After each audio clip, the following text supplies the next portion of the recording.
The morning sun warmed Theodore's face as he slowly woke up in his tent. Stretching and yawning, he listened to the sounds of the forest coming alive around him. Birds chirping, leaves rustling in the faint breeze. He poked his head out of the tent flaps to see Henry and Jacob still fast asleep in their own tents nearby. Theodore smirked, getting an idea.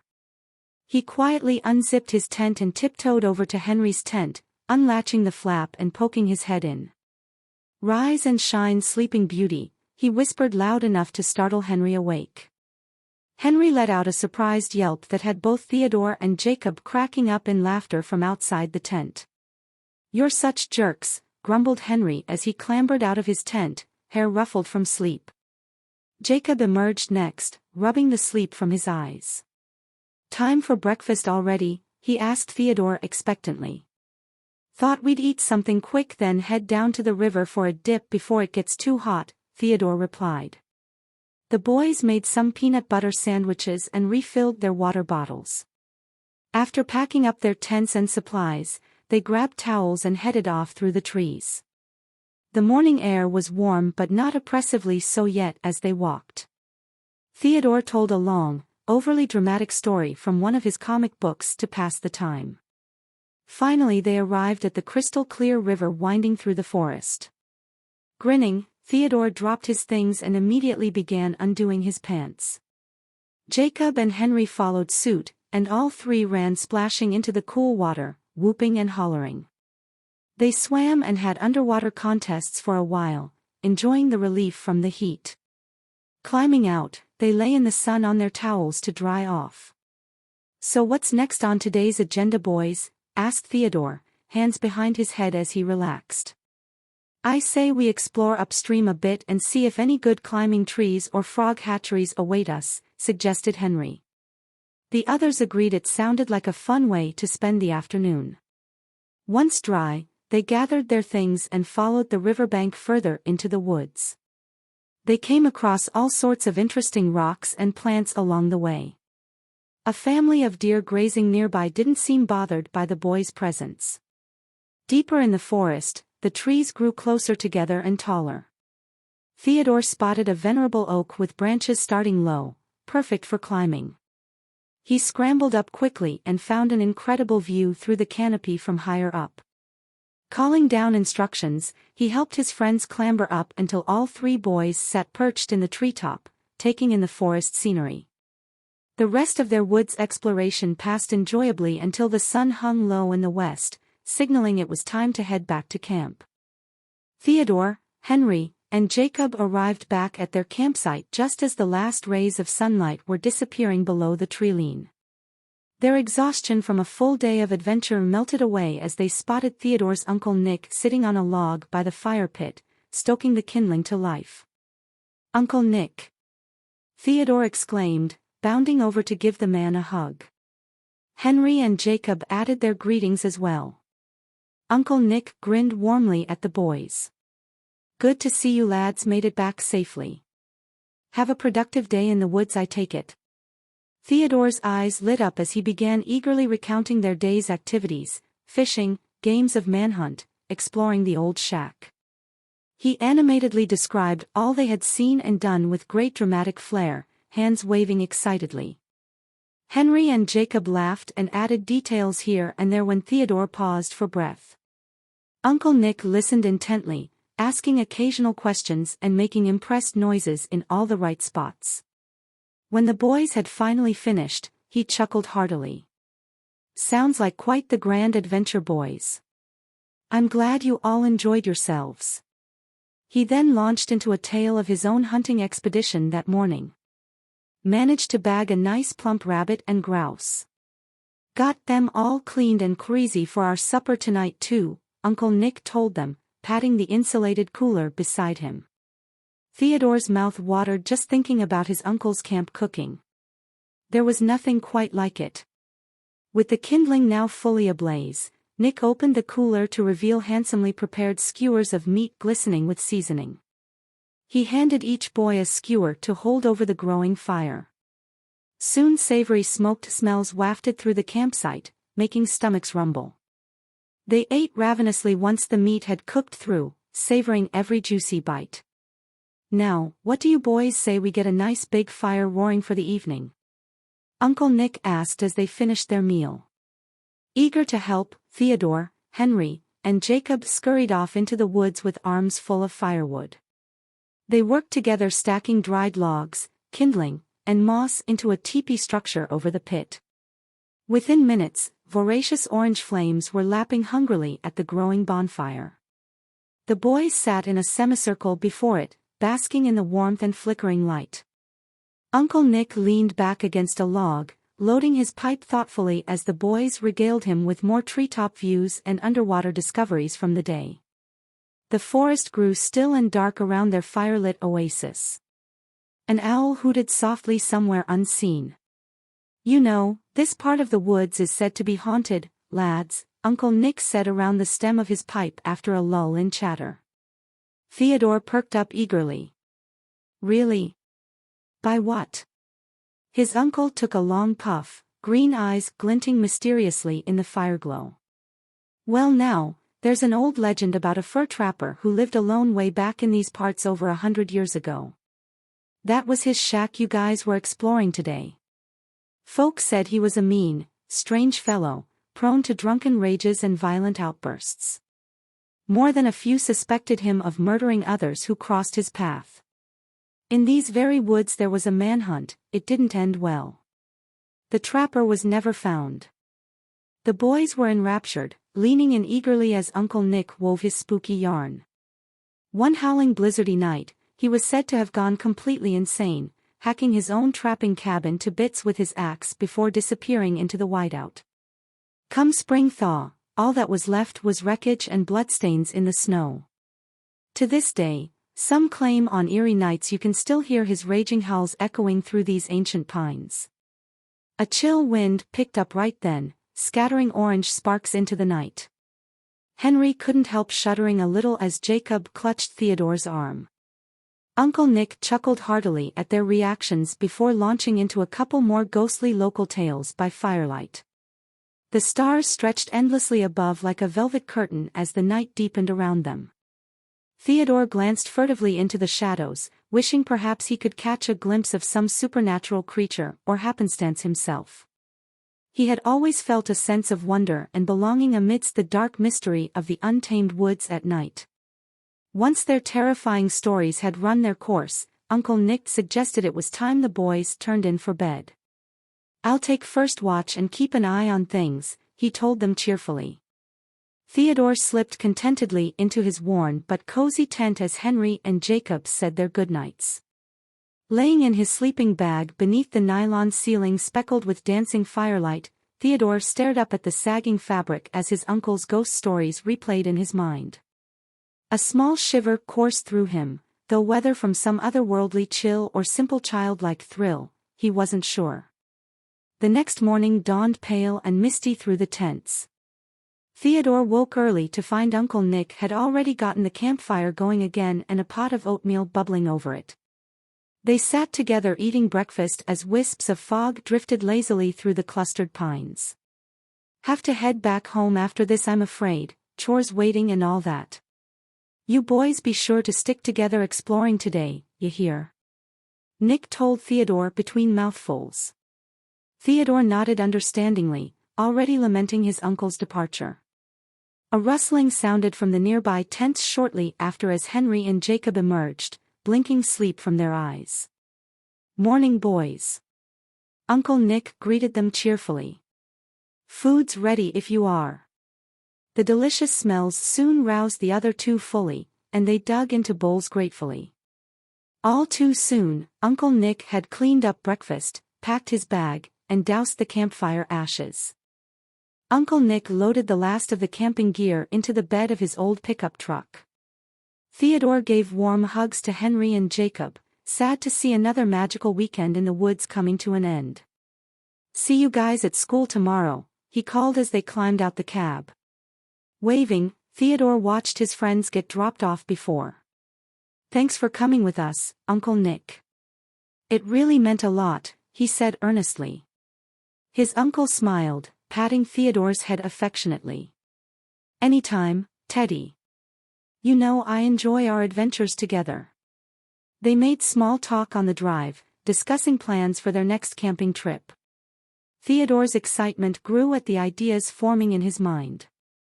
All too soon though, their neighborhood came into view. Better let your dad know I said hello, Uncle Nick reminded gently as he pulled up to the familiar house. A pit formed in Theodore's stomach. Through the windows, angry yelling could already be heard from within. With a deep breath, he tousled Theodore's hair and said goodbye. Opening the front door felt like facing his doom, but Theodore steeled himself and went inside. Sure enough, his parents were in another heated argument. Theodore hurried to his room, closing the door firmly and burrowing under the quilt on his bed. He tried humming camp songs to drown out the screams, closing his eyes and imagining himself still free in the forest instead. Eventually exhaustion took over and Theodore fell into a fitful sleep. Morning brought no relief, as his parents' fight seemed to continue without pause. Dragging himself through his morning routine felt miserable, like moving through wet cement. At school, Theodore tried his best to focus but his mind kept wandering back home. Henry and Jacob noticed his distracted nature but didn't press, instead cheering him up by reminiscing their camping adventures. The day mercifully passed in a blur. After the final bell, Theodore's friends insisted on walking him home. He reluctantly led the way, dread increasing with each step towards the familiar house. Shouts could still be heard from inside as they reached the door. "We don't have to go in, we can hang out elsewhere if you want," Henry said gently, but Theodore just shook his head sadly and entered. "Where have you been, boy?" his father snarled the moment Theodore walked in. I was at school like normal dash, Theodore stammered, but was cut off by a meaty hand striking the back of his head. "Don't back-talk me. You were 10 minutes late. Now get to your chores before I give you something real to complain about." Wincing, Theodore hurried off to start his endless list of duties, the only thing keeping his father's wrath at bay for another day. The weeks dragged on in much the same miserable way. Theodore threw himself into schoolwork and extracurriculars to stay busy and out of the house as much as possible. His nights were spent shut in his room while his parents argued or ignored each other downstairs. Henry and Jacob continued being the bright spots in Theodore's world, including him in all their activities and plans. One Saturday, they cajoled him into joining a hike despite his objections. "Fresh air will do you good, Teddy," Henry insisted cheerfully as always. Reluctantly, Theodore agreed to tag along. The familiar trees greeted him as they entered the forest, and he felt some of the usual calm settle over him once more.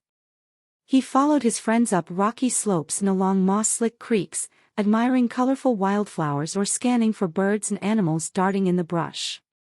By midday, Theodore's mood had lifted considerably. Seeing the concerned, caring looks on his friends' faces, he decided to open up about things at home for the first time. They listened without judgment, offering sympathetic ears and companionable shoulders to lean on. "You're always welcome to crash at our places if it ever gets really bad," Jacob offered sincerely when Theodore had finished. Overcome, Theodore pulled them both into a tight hug, grateful beyond words for their friendship and support. The hike ended and it was time to return to reality. Theodore walked home feeling lighter, reassured knowing he wasn't alone in facing his dark storms. Faint yelling still drifted from within the house, but for once he entered with his head held high instead of cowering. The walls of Theodore's room shook as the shouting intensified, the harsh notes of his parents arguing seeping into his safe haven. The familiar rhythm of anger and pleading, of bitter accusations and desperate defensiveness, echoed through the house. He sat on his bed, his knees drawn up to his chest, a book clutched in his hands, the words blurring as he tried to drown out the noise. But the louder the shouting got, the more the words faded into the background. The door swung open with a suddenness that made Theodore jump. His father stood there, his face red, his eyes wild with anger, his breath coming in ragged, heavy pants. Without a word, he reached out and grabbed Theodore by the scruff of his shirt, yanking him off the bed. Theodore's book fell to the floor, the pages crinkling under his father's heavy boot. His father's grip was like iron, his fingers digging into Theodore's flesh as he dragged him through the house. Theodore stumbled after him, his mind racing, his heart pounding. His mother's pleas echoed in the background, her words lost to his father's relentless anger.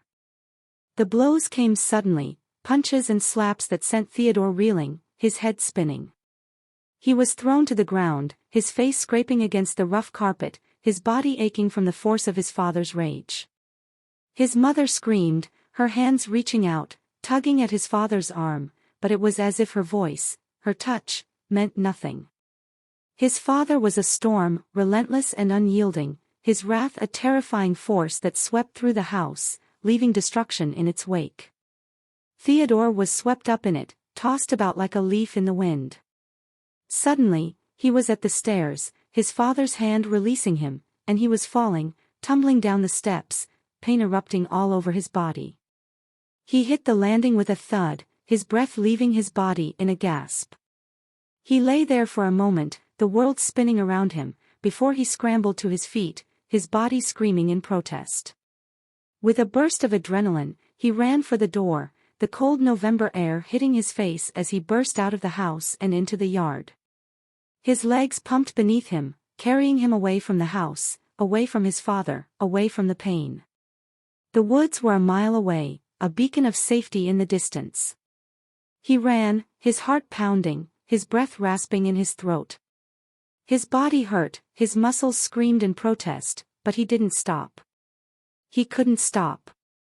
Finally, he reached the edge of the woods, the trees reaching up into the sky, their branches bare and skeletal against the gray clouds above. He didn't pause, didn't hesitate, just plunged into the undergrowth, his body moving on autopilot, his mind focused on one thing: escape. He ran until his legs gave out, until his lungs burned, until he was far away from the house, from his father.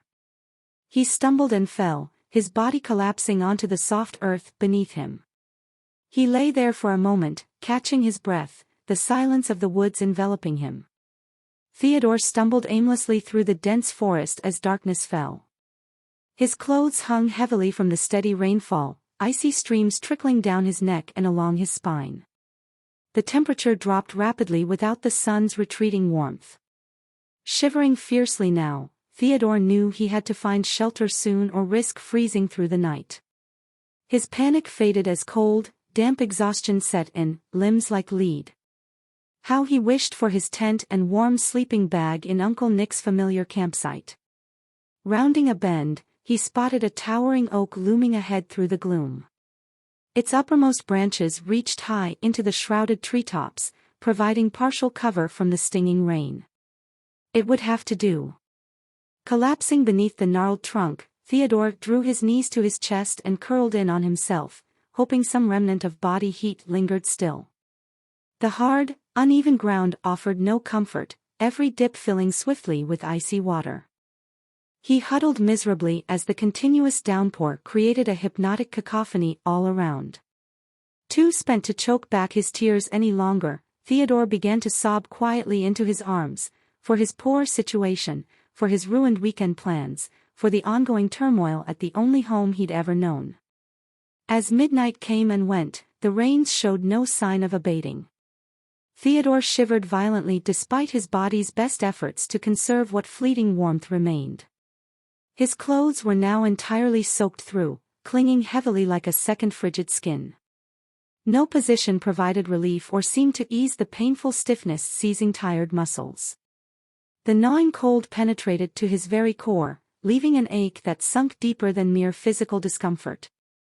Dark thoughts whispered at the edges of Theodore's fatigued mind, incessant worries about uncertain futures overshadowing any flickering hopes. Dawn eventually broke gray and misty through the weeping boughs overhead. Theodore swam in and out of shallow dreams, grasping uselessly at memories of summers past, fishing with Uncle Nick, long hikes with Henry and Jacob, giggling late into the night around a cozy campfire. Such peaceful recollections felt like glimpsing another life. Groggily struggling up at last, Theodore found his legs barely able to support shaking limbs as pins and needles shot through asleep flesh. The whole forest seemed submerged beneath an ankle-deep layer of rain-swollen leaves and mud. Every movement brought fresh waves of agony, skin rubbing raw where clinging clothes chafed over chilled blisters and sores. His sopping sneakers squelched painfully with each sluggish step. Searing hunger gnawed deep within Theodore's gut, the empty ache serving as a sober reminder of his situation. Wiping rain from foggy eyes, he scanned the endless wet trunks and dripping canopy for some familiar landmark, anything to point him towards civilization. But all he saw were soggy pines crowding oppressively in every direction, their ranks impenetrable as a living maze. Theodore knew he should keep moving to stave off stiffening muscles, yet his weary body screamed for rest. Slumping with his back to a sturdy oak, he let his blurry gaze trace raindrops racing irreverently down gnarled bark. Perhaps if he closed his eyes just for a moment. A distant cracking in the brush startled Theodore awake what felt like mere minutes later. Struggling upright once more, he spotted movement through mist and drooping boughs up ahead. Frozen in place, Theodore stared wide-eyed as two forms slowly emerged. His panicked heartbeat slowed slightly, seeing not wolves or bears, but simply a doe and fawn nosing through wet fallen leaves together. They seemed not to notice the lone boy watching, ghostly apparitions drifting amongst the dripping pines. As abruptly as they'd appeared, the deer melted back into the veil of rain and shadows once finished with their browsing. Theodore took a shaky breath, feeling only belated fright at how vulnerable he'd let himself become, falling asleep alone in such an inhospitable place. Food and dry shelter were priorities now if he hoped to last the day. Clenching his resolve, Theodore forced his weary legs into motion once more. He kept one hand steadying himself against damp tree trunks as numb feet slid treacherously through slippery undergrowth. The forest's endless monotony slowly gave way around him as Theodore turned this way and that, seeking any clue to lead him free. At last, a flicker of blue appeared far ahead through mist and greenery. Theodore quickened his faltering pace towards it, hoping against hope it signified open sky and not merely wishful thinking. Emerging into a small clearing, he saw his instincts had not steered him wrong. Nestled amongst pines across the little glade lay a lazy freshwater creek. Stumbling down the muddy bank, Theodore dropped on trembling legs and plunged his hands gratefully into the dark water. He splashed and drank his fill, the icy shock stinging as life-giving refreshment. Crawling further, Theodore began stripping off his soaked clothes to rinse in the frigid current. Wringing the foul layers as best he could bare-handed, he laid them across low-hanging alder branches to dry in what pale sunlight pierced the heavy veil of clouds. Only then did he turn his attention to surveying the creek banks, desperate for any edible bounty nature might provide.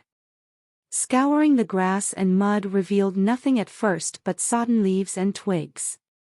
As Theodore's search radius expanded though, fate must have smiled upon his persistence. Tucked within creeping blackberry vines along one tributary bank he spotted oval shapes of promising ripeness. Filling his cupped palms with the largest, plumpest berries he could reach, Theodore popped them greedily into his mouth one by one. Their tart sweetness bursting across his tongue was like tasting sunlight itself after so long without sustenance. He feasted until his belly finally unclenched its pangs, indigo stains covering grateful fingers and mouth alike. Gorged but still cold and wet, Theodore could think of no better way to spend the afternoon than dozing in the meager sunlight by the banks. Laying on a patch of grass still mostly dry above the reach of high water, he watched wandering clouds reflected on the rippling surface before him. Perhaps here in the relative shelter of these gurgling tributaries bordered in brambles, he might find renewal and plan his next steps. It was then he heard a sound reverberating off of the surrounding trees. A high-pitched shrill with the guttural rumble behind it. Theodore's mind went to an elephant, but he knew that was impossible. Curiosity drew him towards the sound.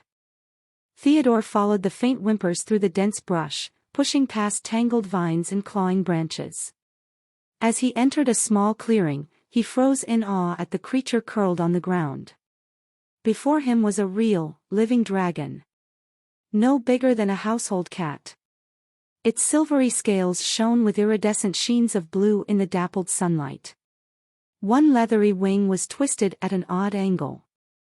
Terrified yet fascinated, Theodore sank to his knees slowly so as not to startle it. He extended a trembling hand, palm up, hoping to show he meant no harm. The dragon watched him warily, puffs of steam bursting from its nostrils. As Theodore inched closer, he whispered soft reassurances. "It's all right, little one. I just want to help." His gentle tone seemed to calm it. When Theodore offered berries plucked from nearby vines, the dragon sniffed them curiously before devouring the treats. A barbed tongue snapped each morsel up efficiently. Its curiosity overcoming fear, the dragon allowed Theodore to gently examine its injured wing. He worried his touch might hurt it more, but he couldn't just leave the creature in this state. After feeding it more berries to distract from any pain, Theodore set to weaving thick moss and pine boughs into a cozy nest.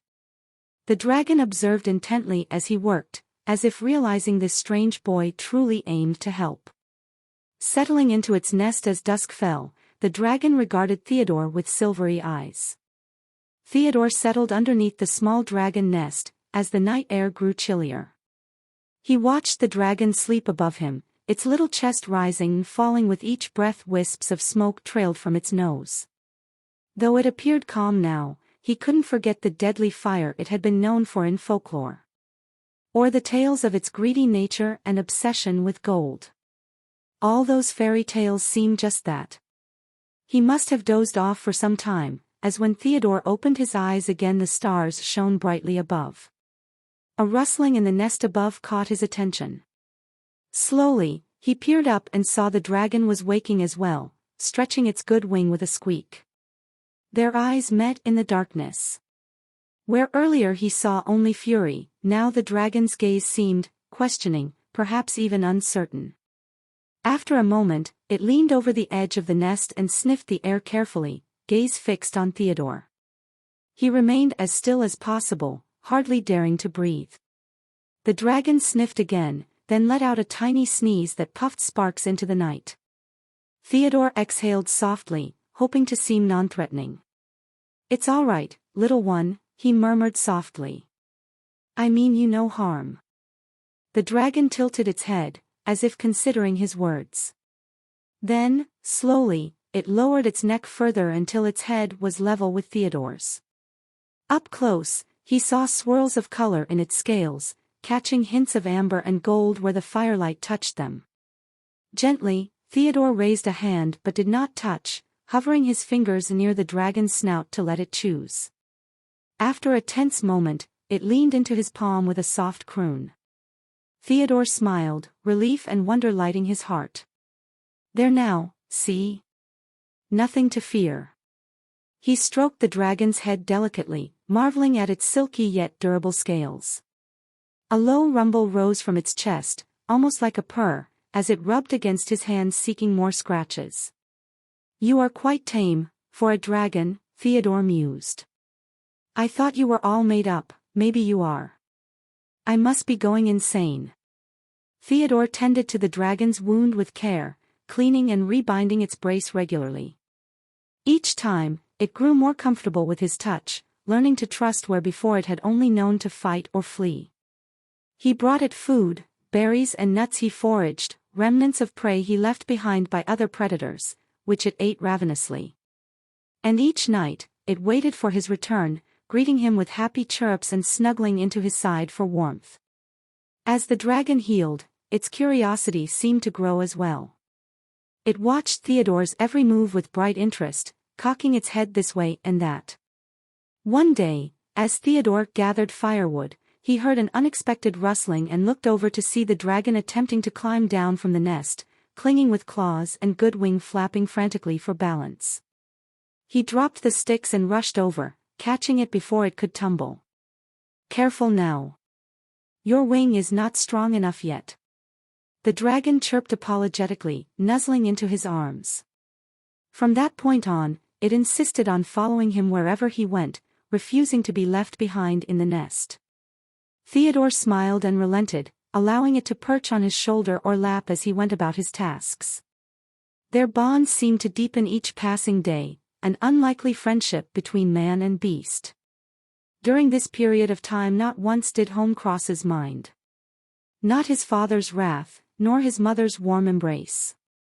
Thoughts of his friends were the only ones to break through in times where he contemplated. Theodore was out foraging with the dragon perched on his shoulder as usual. He noticed the little creature seemed more distracted than normal, its head turning repeatedly to the west. Curious, Theodore followed its gaze but saw nothing unusual at first glance. Over the following days, he paid closer attention and realized the dragon's attention was consistently drawn to the same point on the horizon. A thought began to form: was the dragon trying to tell him something? Sensing its growing restlessness, Theodore decided they must venture in that direction to discover what lay beyond. He packed up their meager supplies and set off through the forest with the dragon emitting happy chirps, as if eager to lead the way. They hiked all day, Theodore keeping a wary eye out for dangers while enjoying the dragon's company. Just as dusk fell, the trees ahead began to thin. Emerging into a small clearing, Theodore spotted what had drawn the dragon. A lone hill rose before them, and at its base yawned the entrance to a dark cave. Unease stirred in his gut at the foreboding maw, but the dragon trilled insistently and took bolted, wings still healing but legs strong enough to carry it inside. With no choice but to follow, Theodore did so wearily. "Stay close, little one," he cautioned before cautiously entering the shadows. The tunnel twisted and turned, sloping ever downward into depths untouched by the sun's light. Stone glistened with moisture as they delved deeper, Theodore struggling to pierce the inky blackness. A squeal rang out ahead, and Theodore hurried forward only to freeze in horror. Where the passage should be was only empty air. The dragon teetered at the precipice of a huge chasm, flapping frantically to regain balance. Without thinking, Theodore lunged and grabbed its tail just as it slipped over the edge. Their combined weight proved too much, and with a cry Theodore found himself falling into the abyss alongside his scaled friend. Darkness swallowed them whole as they plunged into the unknown depths below. Theodore clutched the dragon tightly as they tumbled end over end into the inky black void. Wind howled past as they picked up speed, the chasm seemingly bottomless. He screwed his eyes shut, bracing for inevitable impact, when suddenly their fall began to slow. Cracking one eye open cautiously, Theodore saw a strange bluish glow enveloping them both. You slowed our fall." "How?" he breathed in astonishment, stroking its head. The dragon trilled, as confused as he was by its newfound ability. Shaking off his shock, Theodore took stock of their surroundings. They stood at the bottom of an enormous cavern, walls rising up out of visibility overhead. An ethereal blue light emanated from underground streams cutting patterns through the stone, reflecting off glittering crystals jutting from the walls. Theodore had never seen its like. Cautiously, he followed one stream further in, dragon padding at his side. The cavern opened up into a massive underground paradise. Strange plants thrived in soft luminescent glow, bearing flora of neon oranges and purples. Bioluminescent mushrooms clustered in fairy rings. Theodore even spotted miniature will-o-wisps dancing above glowing ponds. Oddest of all was a towering crystal formations, unlike any geological structure he knew. That night, he built a fire from phosphorescent woods as the dragon rested, contemplating all they had seen. This secret realm was like nothing on the surface world. He fell asleep with more questions than answers, dreaming of the mysteries yet to unfold. Theodore awoke with the dawn, his eyes fluttering open to the unfamiliar hues of an alien sky. His makeshift campsite, a haphazard arrangement of primitive tools and a smoldering fire, felt comfortingly rustic against the backdrop of this strange world he had fallen into. He rose to his feet, his joints protesting with audible cracks and pops. "Parthenax," he called into the early morning mist, trying out the name he had chosen for the small dragon that had become his unlikely companion. The name felt oddly appropriate, a nod to a game he once played in the world he had left behind. But there was no answering chirp, no rustle of wings from the dragon. He didn't expect the dragon to know its name yet, but at least recognize his voice. Theodore felt a pang of worry. He had grown fond of the creature in the short time they had been together.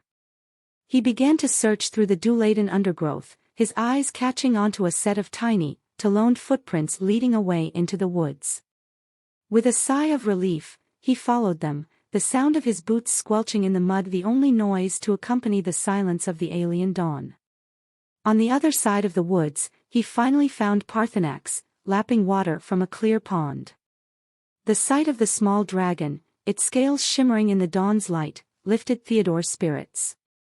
The dragon paused and tilted its head at the sound of his approach, letting out a cheerful chirp. Parthenax, Theodore repeated, feeling less silly this time. The dragon seemed to accept the name, its good wing fluttering in a dragon's approximation of a nod. Theodore knelt by the pond, cupping his hands to gather some water. As he drank, his gaze wandered over the peaceful landscape, only to catch onto a plume of smoke billowing up into the sky in the distance. Instantly, he was alert, and had a sense of trepidation and curiosity. He looked at Parthenax for guidance, but the dragon was already staring in the same direction, its eyes wide and curious. Theodore wondered if they should investigate, but the thought of stumbling upon a potentially hostile filled him with dread. Yet, he also knew that if there were people in this world, they might be his only chance of finding a way back home. He felt a tug at his sleeve and turned to see Parthenax looking at him, its eyes reflecting the same decision he had come to himself. They had to investigate. They had to find out who, or what, was causing that smoke. With a deep breath, Theodore straightened up, his gaze set on the distant plume. "All right, Parthenax," he said, his voice steady. "Let's go see what we've got." Its wing was still wrapped tightly in bandages showing sure signs of healing. Though the wounds were not severe, flight would have to wait a while longer. If the young dragon was capable of the act at all, Theo thought. The dragon let out a low whine of pain as Theodore checked its bandages. "I know, I'm sorry little one," he soothed, rubbing its scaly head affectionately. In the few short weeks since finding the injured creature, Theodore had grown quite fond of it. At first he had only wanted to help it recover, but now he found himself relying on the dragon for companionship in this strange new place. After ensuring the dragon was comfortable, Theodore set about gathering firewood and constructing a simple camp. As the sun began to dip below the tree-line, he had a small fire crackling merrily. Theodore sat beside it, feeding berries to the dragon as they watched the flames dance. His thoughts wandered to his old life on Earth, most of all his mother. Though only a few weeks had passed, it felt like a lifetime separated him from his previous existence. Here there were no cars or phones, no school day or Netflix to unwind with after. It was just him, the dragon, and this vast, unfamiliar realm. As the first stars began to emerge in the darkening sky, Theodore leaned back on his hands with a sigh. "What I wouldn't give for a cold glass of Mountain Dew right now," he said wistfully to the dragon. A life without modern comforts was an adjustment, to say the least. The dragon grunted in response, tilting its head quizzically. Theodore smiled and scratched under its chin. "You wouldn't understand. Dew was one of life's little pleasures back on Earth. Cold and refreshing, man, I can taste it." His expression sobered as memories of home washed over him. Friends and family he might never see again, assuming he could even find a way back. Pushing those thoughts aside, Theodore focused on the warmth of the fire and the companionship of the dragon beside him. In this quiet moment, he felt less alone. Theodore crept slowly through the sparse trees, keeping Parthenax tucked safely in his makeshift backpack. Through the gaps in the foliage, he spotted a caravan of covered wagons winding its way along a dusty trail. Horses pulled the wagons as people walked alongside, leading additional horses by the reins. As people go, they looked pretty normal, ragged clothing and tunics stained in coal. Theodore's heart raced. After 2 lonely days in this strange new world, he longed for human contact. Yet some deep-seated fear held him back. These people seemed so different from anyone he knew. Their clothes, wagons, and horses were unlike anything from his hometown. Parthenax stirred in his shirt, poking his scaly head out to peer around. Theodore gently pushed him back in. "Be quiet now, little one. We have to watch and learn before letting anyone see us. There's no telling if they're friendly or not. I don't even know if they speak the right language." The dragon sniffed curiously but settled down. Theodore returned his focus to the caravan. Most people walked together in groups, chatting and laughing. Children ran alongside, playing games. An older man rode at the front, keeping watch. As the wagons approached Theodore's hiding spot, the crisp smell of simmering stew wafted through the woods. His stomach rumbled loudly. When had he last eaten a real meal? He couldn't recall. Parthenax squirmed again, drawn by the delicious scents. "Hush now." Theodore pressed a hand over the makeshift backpack, muffling surprised peeps. His heart raced faster still. Had anyone heard? A stooped old woman leading 2 horses paused and glanced around, frowning. Theodore held his breath behind a gnarled tree. Long moments passed before the woman shrugged and continued on. The caravan rolled past and Theodore let out his breath in a shaking sigh of relief. Parthenax nuzzled his palm, seeking comfort. Stroking the dragon's smooth scales soothed Theodore's frazzled nerves. Once the last wagon trundled out of sight, Theodore slipped from the trees. The trail was empty. "Come, little one," he whispered. "Let's follow, but keep our distance. Maybe we'll learn where we are, and if these folk mean us harm." Creeping at the tree-line, Theodore tailed the caravan for miles as the afternoon waned. Parthenax soon dozed again in his makeshift carrier. The forest thinned to scattered copses, revealing rolling green hills beyond. Dusk fell as the caravan crested a hill and descended into a wooded valley below. Orange's flick glowed between the trees ahead. Theodore quickened his pace, eager for clues, yet his weary legs shook with each step. He was getting tired, and admittedly following his nose at this point. Emerging atop the next hill, he peered down at a cozy village nestled by a swift-flowing stream. Dozens of thatched-roof cottages huddled together, ringed by defensive wooden palisades. Within, torchlight and laughter spilled from open doors and windows. The caravan pulled to a halt in the village square. People streamed off the trail to embrace waiting families while wagons unloaded goods. Theodore watched longingly from the shadows.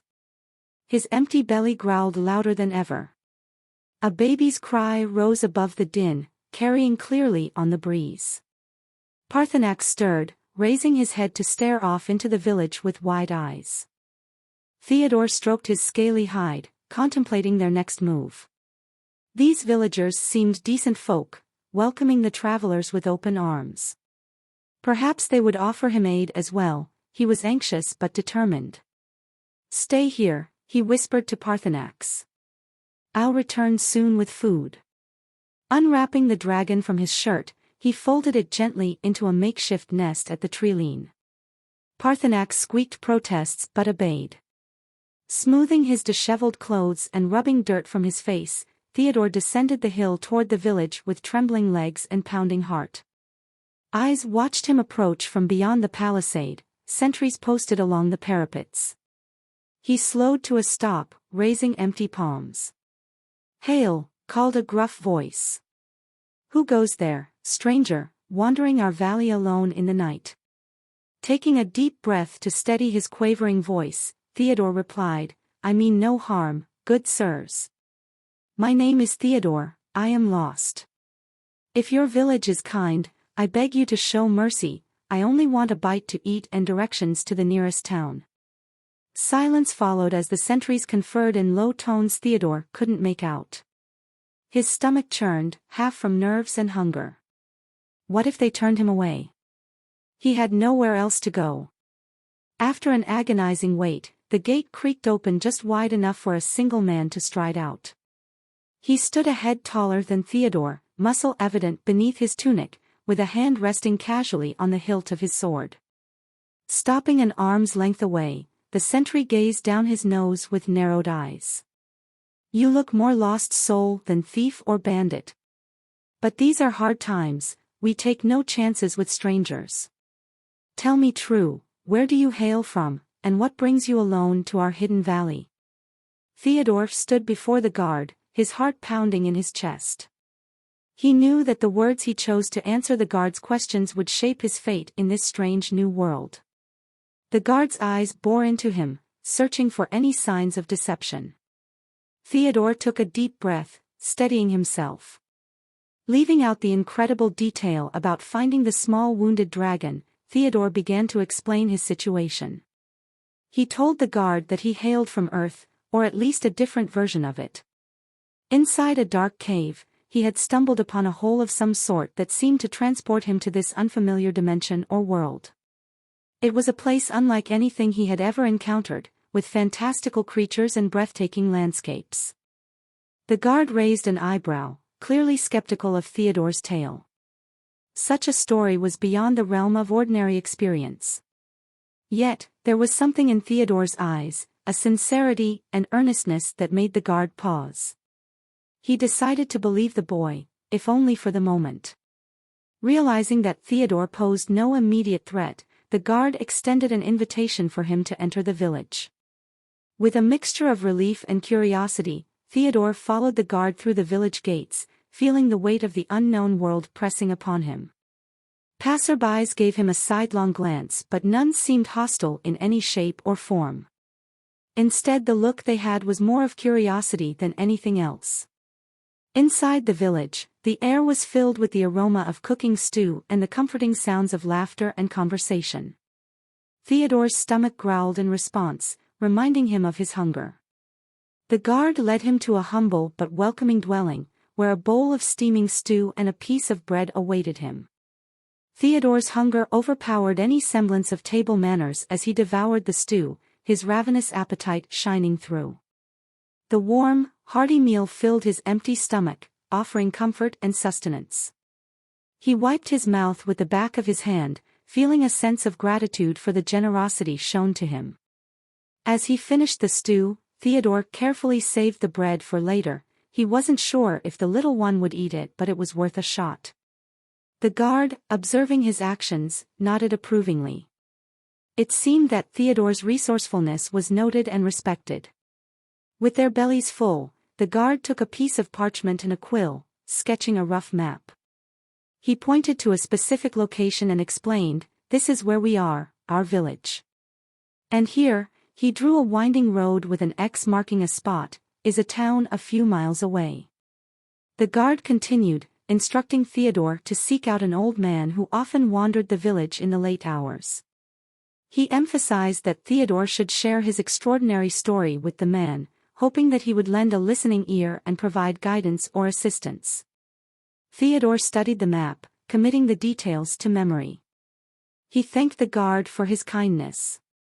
As the sun began to set, Theodore ventured out into the winding streets.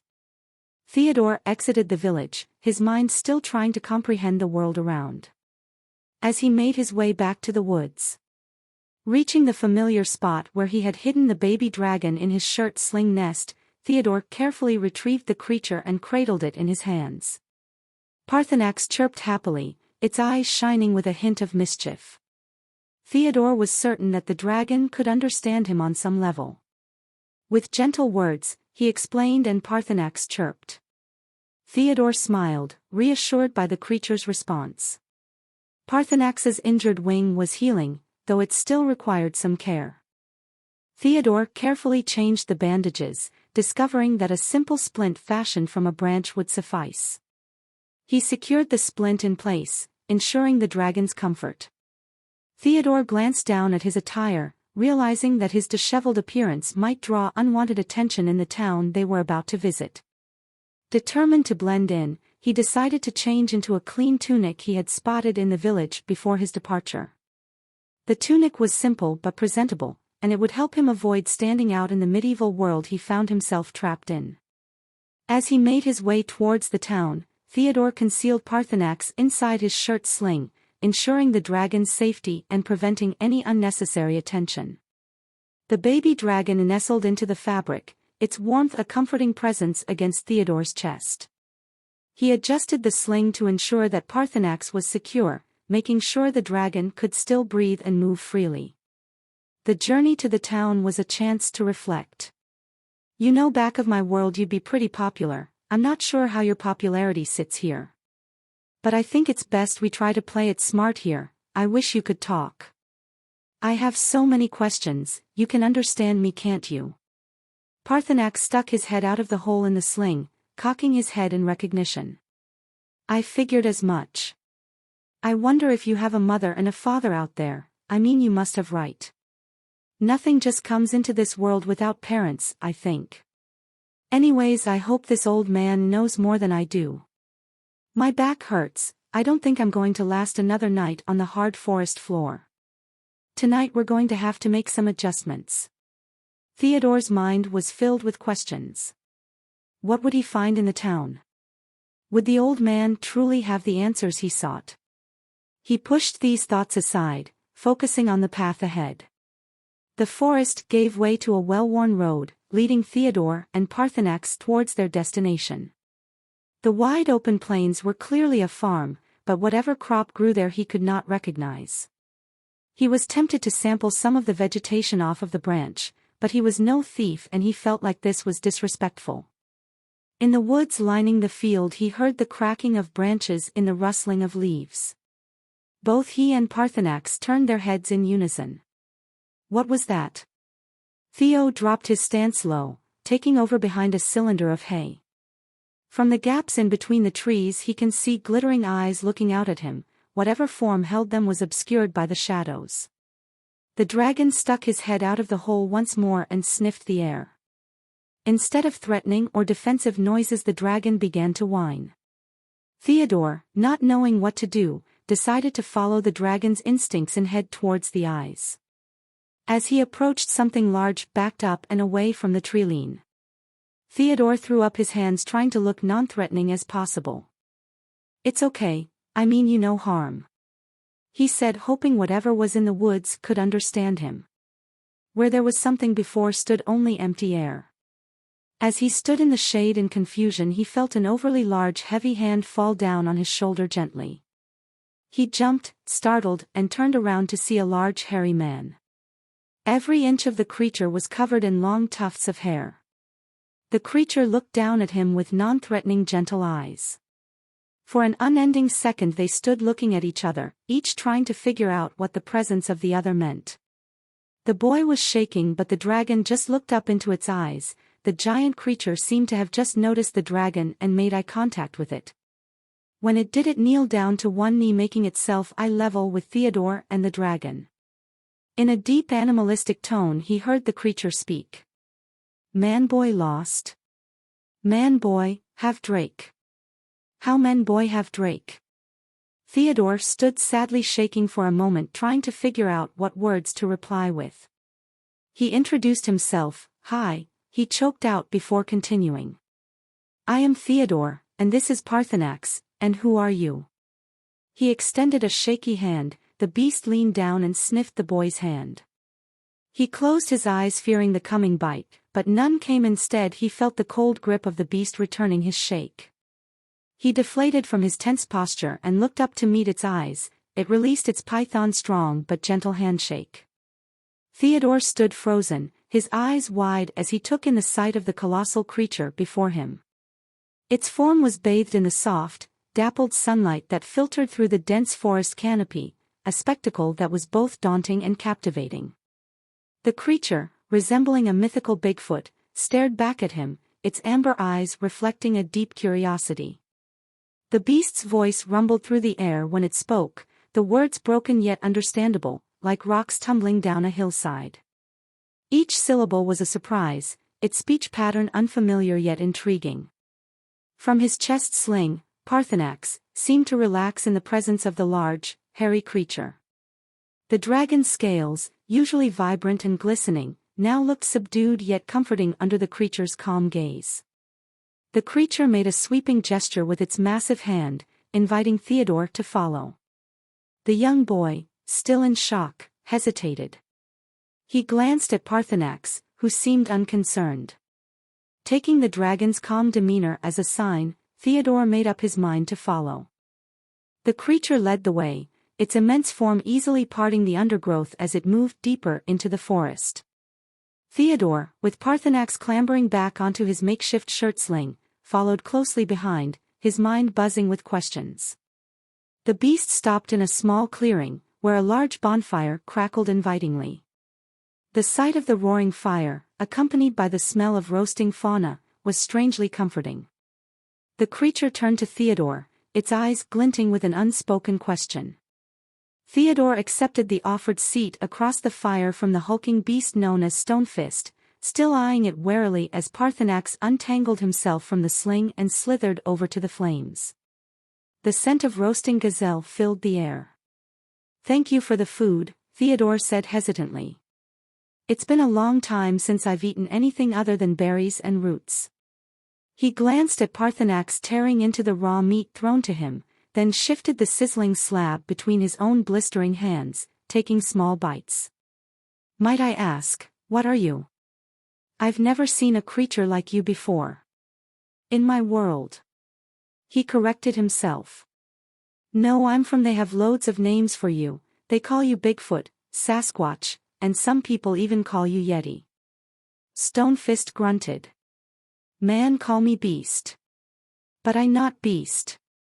I Stonefist." He placed a meaty paw on his broad chest. "Villagers give name. Say I strong like stone. They afraid. Run when they see." "You don't seem frightening to me," Theodore offered. "Just different than what I'm used to. My world has nothing like you in it. At least not on the surface. I can imagine you would get the same treatment where I'm from." Stonefist cocked his shaggy head. "Your world's strange place then. No trees. No sky. No meat."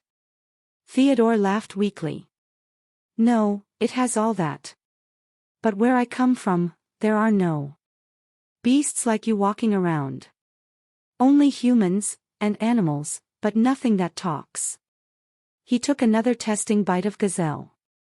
"How did you learn to speak our language?" "Listen. Watch. Learn over passing seasons." Stonefist scratched absently in his thick mane of hair. "Villagers talk much when they think I not near. I learn words, how put together. Still hard. But you understand, yes?" "Yes, you speak it very well for not being native to it." Theodore's fear was melting away in the creature's steady presence.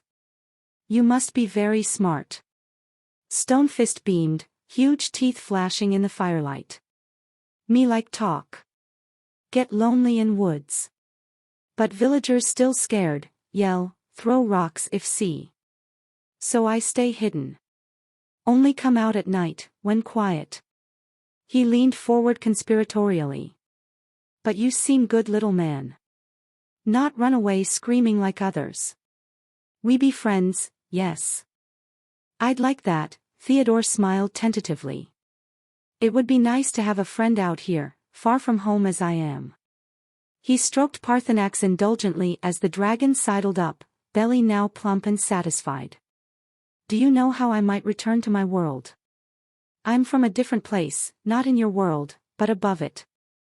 Or below, I don't know, I hardly know anything. The guard in the village said to seek out an old man in a nearby town, but I don't even know where to start looking." "Old man." Stonefist rumbled thoughtfully. "He live alone in tall crooked tree by river. People call him wizard. Say he know magic, can do strange things. Maybe he help little man go home." Theodore beamed, feeling a surge of hope for the first time since arriving in this strange realm. "That would be amazing. Thank you so much, new friend." He leaned back as Parthenax crawled into his lap, yawning. It seemed the dragon was content here for now. The next morning Theodore didn't remember when he went to sleep, but the sleep that he got was good. The best he had since he first ran away from home. The memory you made him think of his bed. He looked around and surveyed the bonfire site, but the large hairy beast was nowhere to be found. He scratched his head and looked over to see Parthenax still slumbering. He noticed a leather satchel sitting by the fire embers from the previous night.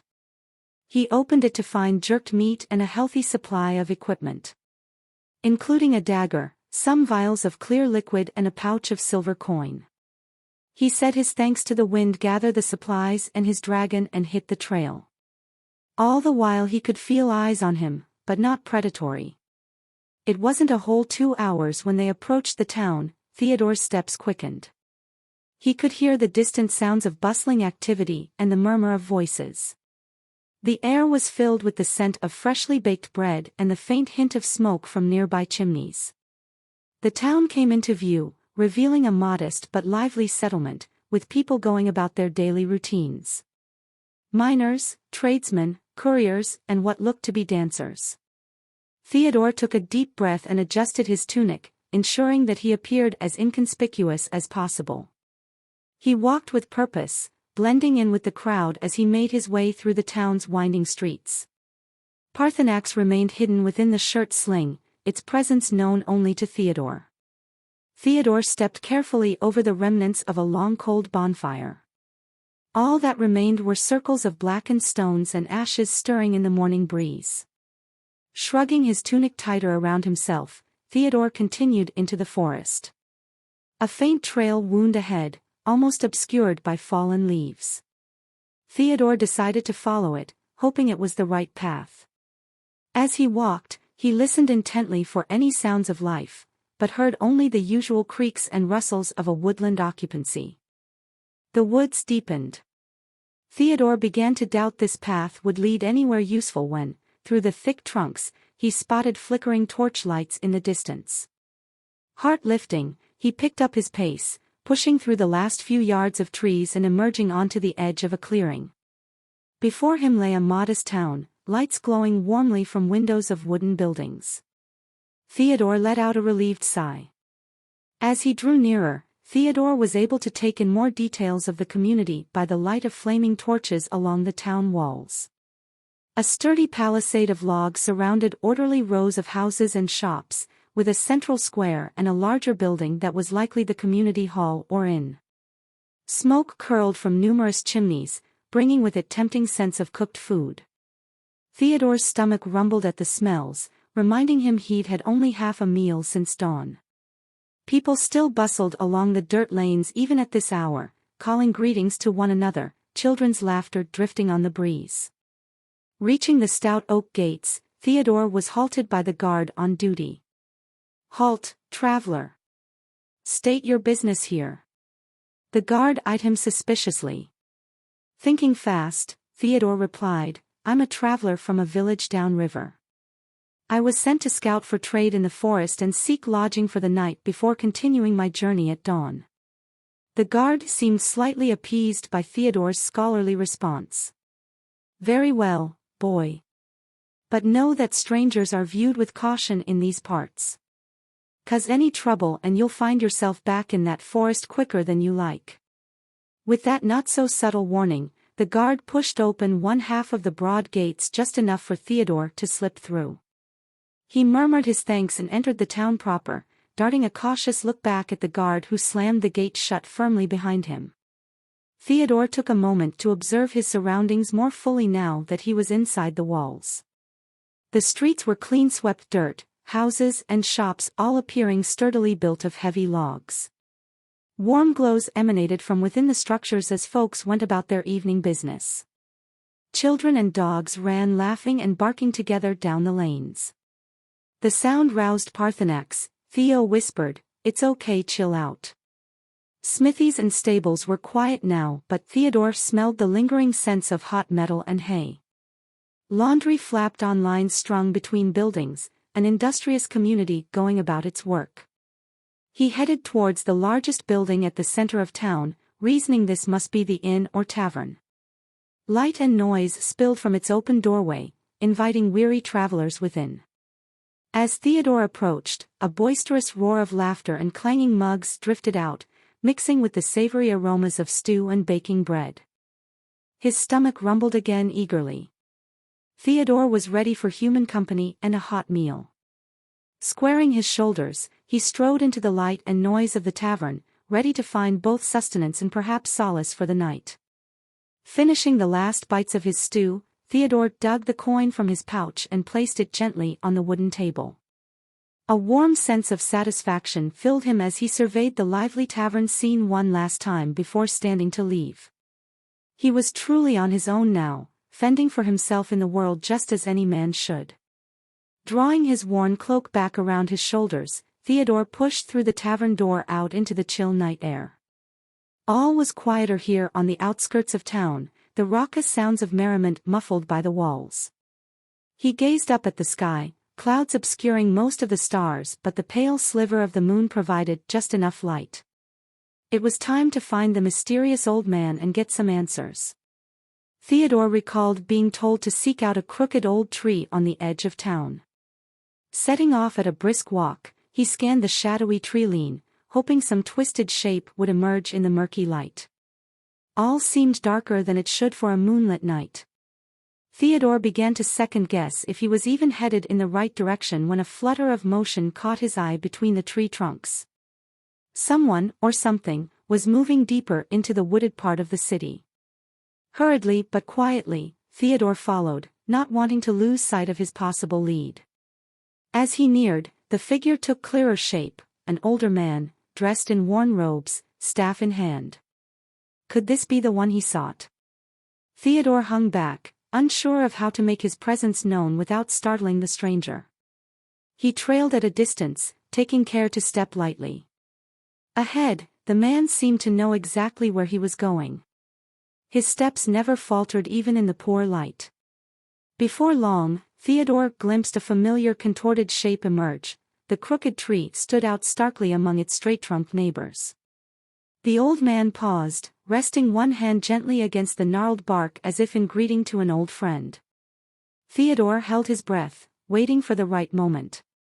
Then, as the man began to climb wooden steps that spiraled up the thick trunk, Theodore stepped forward intending to call out. But before he could speak, the old man paused and looked back down at him from halfway up the staircase. His eyes glinted keenly in the pale light as he said, "So, are you going to introduce yourself, or keep following me like a sneak thief all night?" Caught, Theodore flushed in embarrassment. Stepping closer where the dim light revealed more of his features, he bowed his head respectfully. "Forgive me, sir. My name is Theodore. I was told to seek your counsel." Those piercing eyes examined him assessingly. Theodore fought the urge to squirm under the scrutiny. Finally, the old man gave a short nod. "Very well, Theodore. Since you've come this far, you may as well follow me the rest of the way." With that, he turned and continued his ascent up the winding stairs. Heart pounding, Theodore hastened to follow, clambering up the ancient wooden steps. They creaked underfoot but held securely. Round and round the staircase wound, up and up into the treetop canopy. Branches stretched out protectively on all sides. Finally, Theodore emerged atop a small rounded platform nestled cozily among the twisting limbs and pale leaves. In the center stood a low, moss-covered hut built sturdily into the ancient tree itself. With a wave of his hand, the old man beckoned Theodore inside. Stepping across the threshold, Theodore gazed around in wonder at this strange home in the trees. Theodore settled into the comfortably worn chair by the fireplace, cocooned in warmth from the crackling flames. The old wizard took his own seat facing across the hearth, gazing contemplatively into the dancing firelight. For several long moments, neither spoke. Theodore began to wonder if the wizard had forgotten his presence when the old man suddenly said, without looking up, "You seek a way home, lost boy, yet home may not be where you think. Tell me of this void that brought you here." Somehow unsurprised his plight seemed known already, Theodore recounted how he had happened upon the strange cave. He trailed off, leaving out the details about Parthenax just in case. I walked in and suddenly fell through something invisible, like a curtain in the air, he said, searching for words to describe the indescribable. One moment the cave, the next. Here. The wizard nodded sagely. A portal between realms, it seems. Rare and unpredictable, such things. I have studied the mysteries of magic long, yet never encountered one occurring naturally. He turned thoughtful eyes upon Theodore. To find your original home again will be no easy task, even for one as learned as myself. Dimensional magic is amongst the deepest and darkest of arts. Theodore's heart sank at the wizard's grave tone, yet he had suspected as much. Still, he clung to hope. Before he could respond, however, a stirring beneath his clothes gave him away as the little drake poked its head curiously out. No sooner had the wizard spied the tiny creature than he leapt to his feet with a ragged gasp, disbelief etched on his aged features. "A drake," he cried in wonder. "How in all the realms did you come by such a one, boy?" "Remarkable." The old man barked a shocked laugh. "Drakes were believed long extinct, vanished from this world eons past. Their arrival was foretold by ancient prophecies, yet none thought to see the day. Come, let me see him clearly." With a nervous gulp, Theodore withdrew the little drake fully into view. It clung to his outstretched arm. Its twining claws and leathery wings, gleaming scales and curiosity-filled eyes left no doubt of its draconic nature. "By the heavens!" the wizard breathed, sinking back into his chair as if weakened. "The ancient tongues speak of a boy from nowhere returns with the ancestors. I see now they referred not to elders but the ancestral drakes. And lost boy, that must be you. If these two things are true, the prophecy must be as well. This is not good. If the time is now, it is too late." "Too late for what?" Theodore asked. "Never mind, boy, that is not of your concern, but the hour is upon us. I will help you find your way home, but that will have to wait until preparations have been made." Gathering himself with some effort, the old man leaned forward intently. "The fates have brought you here for a purpose, Theodore. With this drake hatchling at your side, I believe you are meant to reunite our world with these long-lost children of magic once more. It is a momentous task, yet with my guidance, we may be able to change the prophecy, somehow alter its course." He fell silent, deliberating. Theodore's heart raced at the weight of implication in his words, yet a sense of rightness stirred within him too. This realm, for all its strangeness, called to some instinctual part of his soul now. Finally the wizard nodded, as if coming to a decision. "Yes, together perhaps we can accomplish great things. I will teach you both the art and the history of the drakes. With time and study, who can say what may be possible?" His eyes glittered with rekindled life's passion once more. "The city guards locked the gate at twilight. You should stay here for the night." Theodore and Parthenax settled comfortably in the guest room of the wizard's tree house, finding respite and a good night's sleep.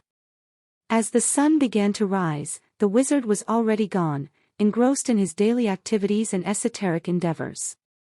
Theodore and Parthenax, feeling refreshed, decided to step out and explore the city further.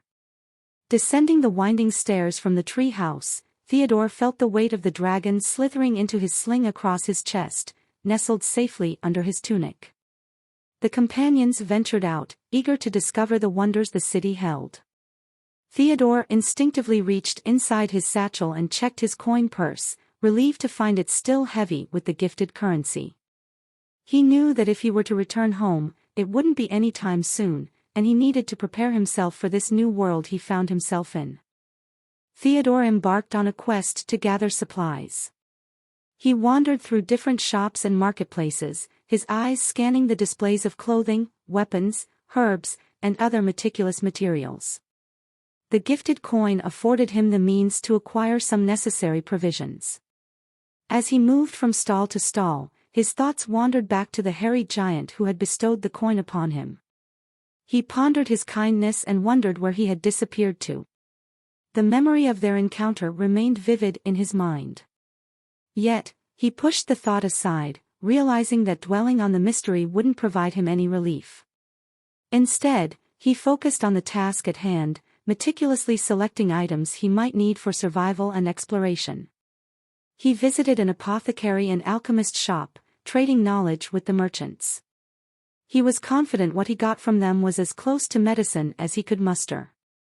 With a thick lead and fur pelt cloak he was protected from the elements and could provide better cover for Parthenax. Theodore procured sturdy garments suitable for the adventures ahead, just in case decorum was required. He acquired a trusty sword, its blade gleaming with sharpness, and a sturdy bow with a quiver of arrows, ready to defend himself if the need arose. He had no idea how to use either one of the deadly instruments, but his intent was pure. He hoped to find some time to familiarize himself with the weapons later. For now it was more pressing to gather materials while the coin still held weight in his pocket. With no idea of the economy, he made sure to barter the best he could with the merchants. He hoped their dealings were fair, and he tossed the pouch up and down in his hands. I don't know how much is enough. I don't know if I overpaid for that meal or not. Hell, I don't know if I overpaid for any of this. As he continued his shopping, Theodore stumbled upon a curious shop tucked away in a narrow alley. Its sign bore the name Arcane Trinkets and Curiosities. Intrigued, he entered the establishment, the air heavy with the scent of ancient volumes. Inside, shelves lined with mystical artifacts and peculiar objects caught Theodore's attention. The shopkeeper, an elderly woman with silver hair and twinkling eyes, greeted him warmly. She introduced herself as Seraphia, a purveyor of magical curiosities. Seraphia's knowledge of the arcane was vast, and she regaled Theodore with lore of forgotten realms and ancient spells. Her shop held a treasure trove of enchanted items, each with its own story waiting to be uncovered. He had no idea what any of these items were worth, so he decided to just window shop instead. When the merchant found that he wasn't going to make a purchase, she shooed him away. As Theodore left the shop, he couldn't help but feel a sense of confidence and an undertone of anxiety. He now possessed the tools necessary to navigate this unfamiliar world. Theodore and Parthenax continued their exploration of the city, its streets and marketplaces, revealing glimpses of a society both similar and different from his own. He was just happy that their languages were similar though their accents were different. He hoped that didn't give him away, but these lands were used to offshore tongues. People from many lands traveled in and out of the city's many ports and docks. Theodore glanced nervously at the darkening sky as he hustled through the city streets. Heavy clouds gathered like a shroud, releasing an ominous rumble in the distance. People scrambled about him, hurrying to finish errands before the storm broke. He pulled his robe tighter, feeling the tiny movements of Parthenax nestled safely within.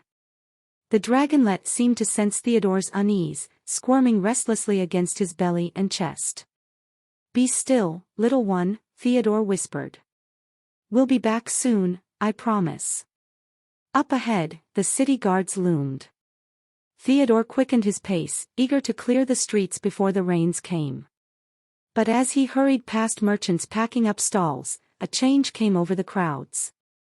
Furtive glances followed him, whispers dancing on the breeze. The bustle of activity took on an edge of barely contained panic. Theodore shivered and pulled his hood lower, wishing to disappear from such curious stares. What had him so unsettled? He was just a boy, surely they meant no harm. Yet every instinct screamed they were not weathering the storm alone. Some unseen threat hung in the humid air, waiting to break. "Boy! What business have ye in our streets?" rough voices called out behind him. Theodore spun to find two rough-clad men stomping his way, eyes narrowed to slits beneath heavy brow ridges. Both hands went to the sword hilt at his waist, but he knew in a fight he'd stand no chance. I mean no trouble, sirs," he stammered, backing away slowly. "Just heading home before the rain." The men closed in, muttering threats too vile for Theodore's ears. His heart raced like a cornered beast. What more could he say to appease their wrath? A crack of thunder drowned out all other sound. The sky tore open, releasing a deluge that soaked Theodore to the bone in moments. Through the sheets of rain, a familiar robed figure emerged like a wraith, staff clutched in gnarled hands. The old wizard's cry rent the air, "Away with ye, scoundrels! Leave the boy be!" The rough men froze, then turned tail and fled without a word. The wizard grasped Theodore's arm, tuteing over his sorry state. "Come, child, let's get you dried by the fire," the old man said gently. "A storm's brewing, best batten down before its fury hits. And prepare for what comes in its wake." Theodore sagged, letting the wizard guide him the last distance to his home. Theodore shuddered as he settled beside the crackling fire, Parthenax curled contentedly in his lap. The wizard rose from his seat to retrieve him a dry pair of clothing, leaving his to dry in the fire. The baby dragon's steady breathing helped steady his own nerves after such a harrowing encounter. "What is wrong with everybody? Why did their whole vibe switch when the rain came?" Theodore asked softly. The old man stoked the flames, eyes distant as if gazing into long-forgotten memories. "Foul creatures of magic and malice, twisted by the last dark sorcerer's curse centuries past. Ghosts and ghoulings seek victims in the rain, while worse things still lurk in the thickest mists. Some say it was the result of a death curse, brought forth by one of Kalemra's guardians." Thunder rattled the wooden walls as if to punctuate his ominous words. Theodore hugged Parthenax a bit tighter, the dragon twisting uncomfortably in his lap. The covens of old battled not just each other, but the primal magic inherent in this world and all who dwell in it, the wizard continued. Chaos was sown, that fateful conflict, magic running amok without guide or governance. Creatures once benign became warped by the curse's corruption. A flash of lightning briefly lit the small room, banishing the shadows.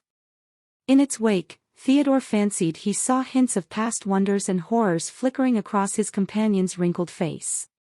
Now when storms gather, the veil between worlds grows thin.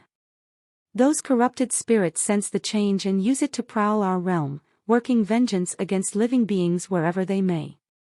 It falls to practitioners of the light like myself to stand guard against such depredations, and protect village folk who know not the nature of the threats that assail them.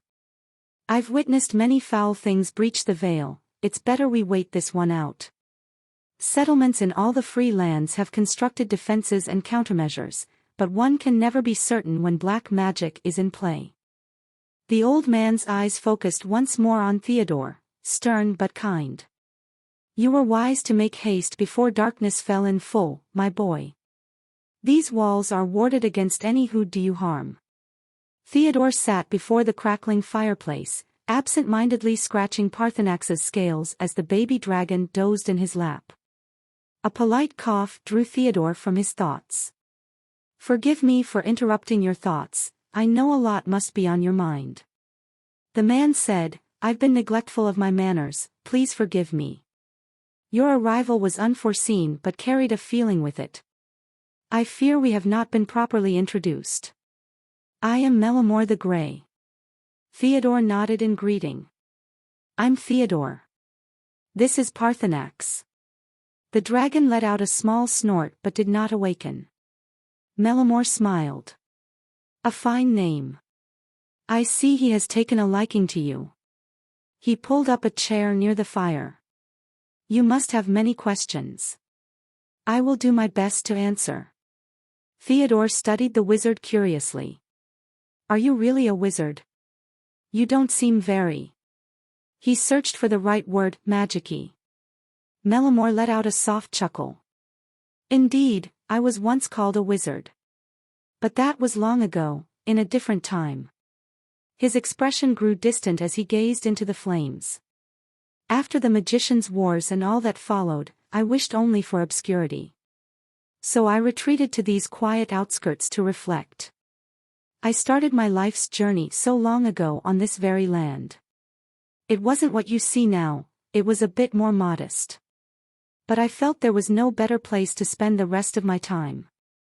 Theodore leaned forward, fascinated. What have you been doing all these years? Much of it has been spent in contemplation, Mellamore replied. Seeking to understand the nature of magic itself, and how we wielders of arcane arts can use our powers for good. I've seen great works, my boy, great and mysterious things. Things of wonder really, and I find myself enamored with the mechanics of the works themselves. No one person alive nor dead could shed light on the origins of such things. He sighed heavily. All too often, wizards allow ambition and ego to rule them. We lose sight of our duty to help others.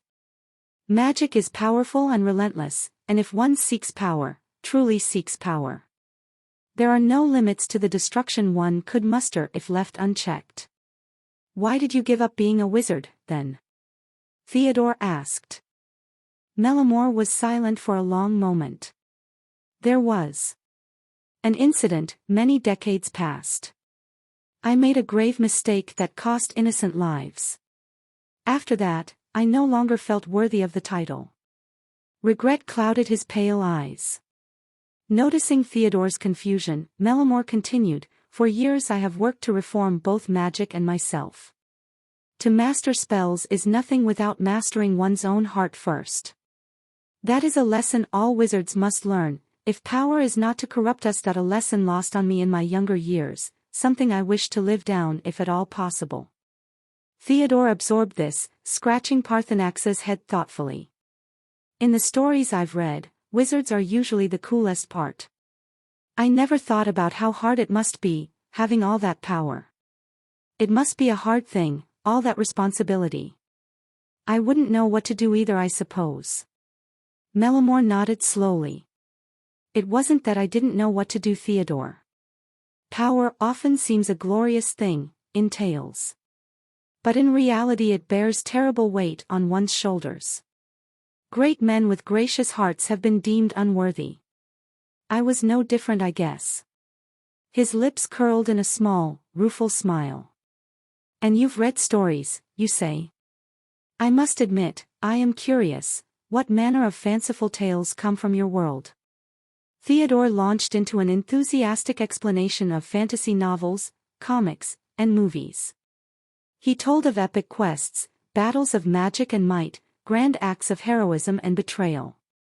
As he spoke, Mellamore listened raptly, enraptured by these glimpses into another realm. When Theodore finished, Mellamore sat back, deep in thought. After a moment, he said gently, "You have a fine imagination, my boy. But know that what seems fantasy to you is someone else's truth." His tone grew serious. The stories you told hold fragments of deeper meaning, if one knows where to look. Do not dismiss what lessons they may hold for our world. Theodore frowned, confused.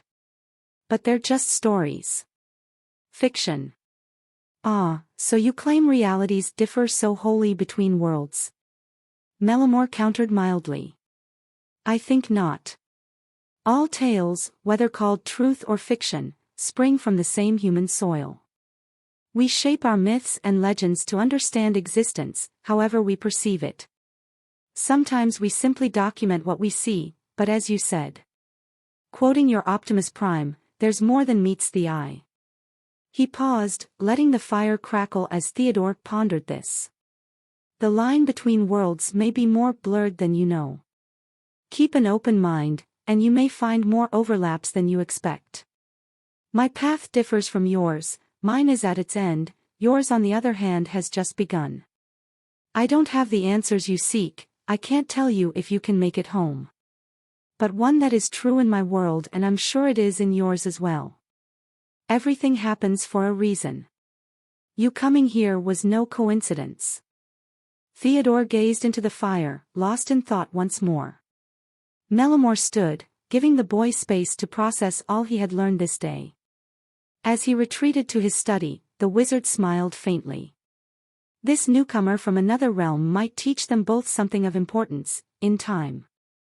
Theodore peered out into the rainy night once more as Mellamore closed the door behind him. Outside, the storm raged in full force, the winds howling and rain pounding against the tree house walls. But it was what Theodore saw moving in the shadows below that caught his attention. Vague shapes seemed to glide between the trees and buildings, avoiding the faint circles of light cast by the few remaining lit windows and street lamps. Occasionally, a flash of lightning would illuminate the alleyways to reveal distorted figures creeping in the darkness. Theodore shuddered, pulling his cloak tighter around himself as a chill ran down his spine that had nothing to do with the cold. As the night wore on, the strange occurrences only increased. Mists gathered where before the air was clear, lit from within by an eerie blue glow. Disembodied voices and maniacal laughter carried on the wind, seeming to come from every direction at once. Theodore found himself scanning every shadow, jumping at small noises, half expecting to see nightmare creatures emerge from the storm. By the time dawnlight finally crept over the horizon, Theodore had barely slept, too on edge to do more than doze fitfully.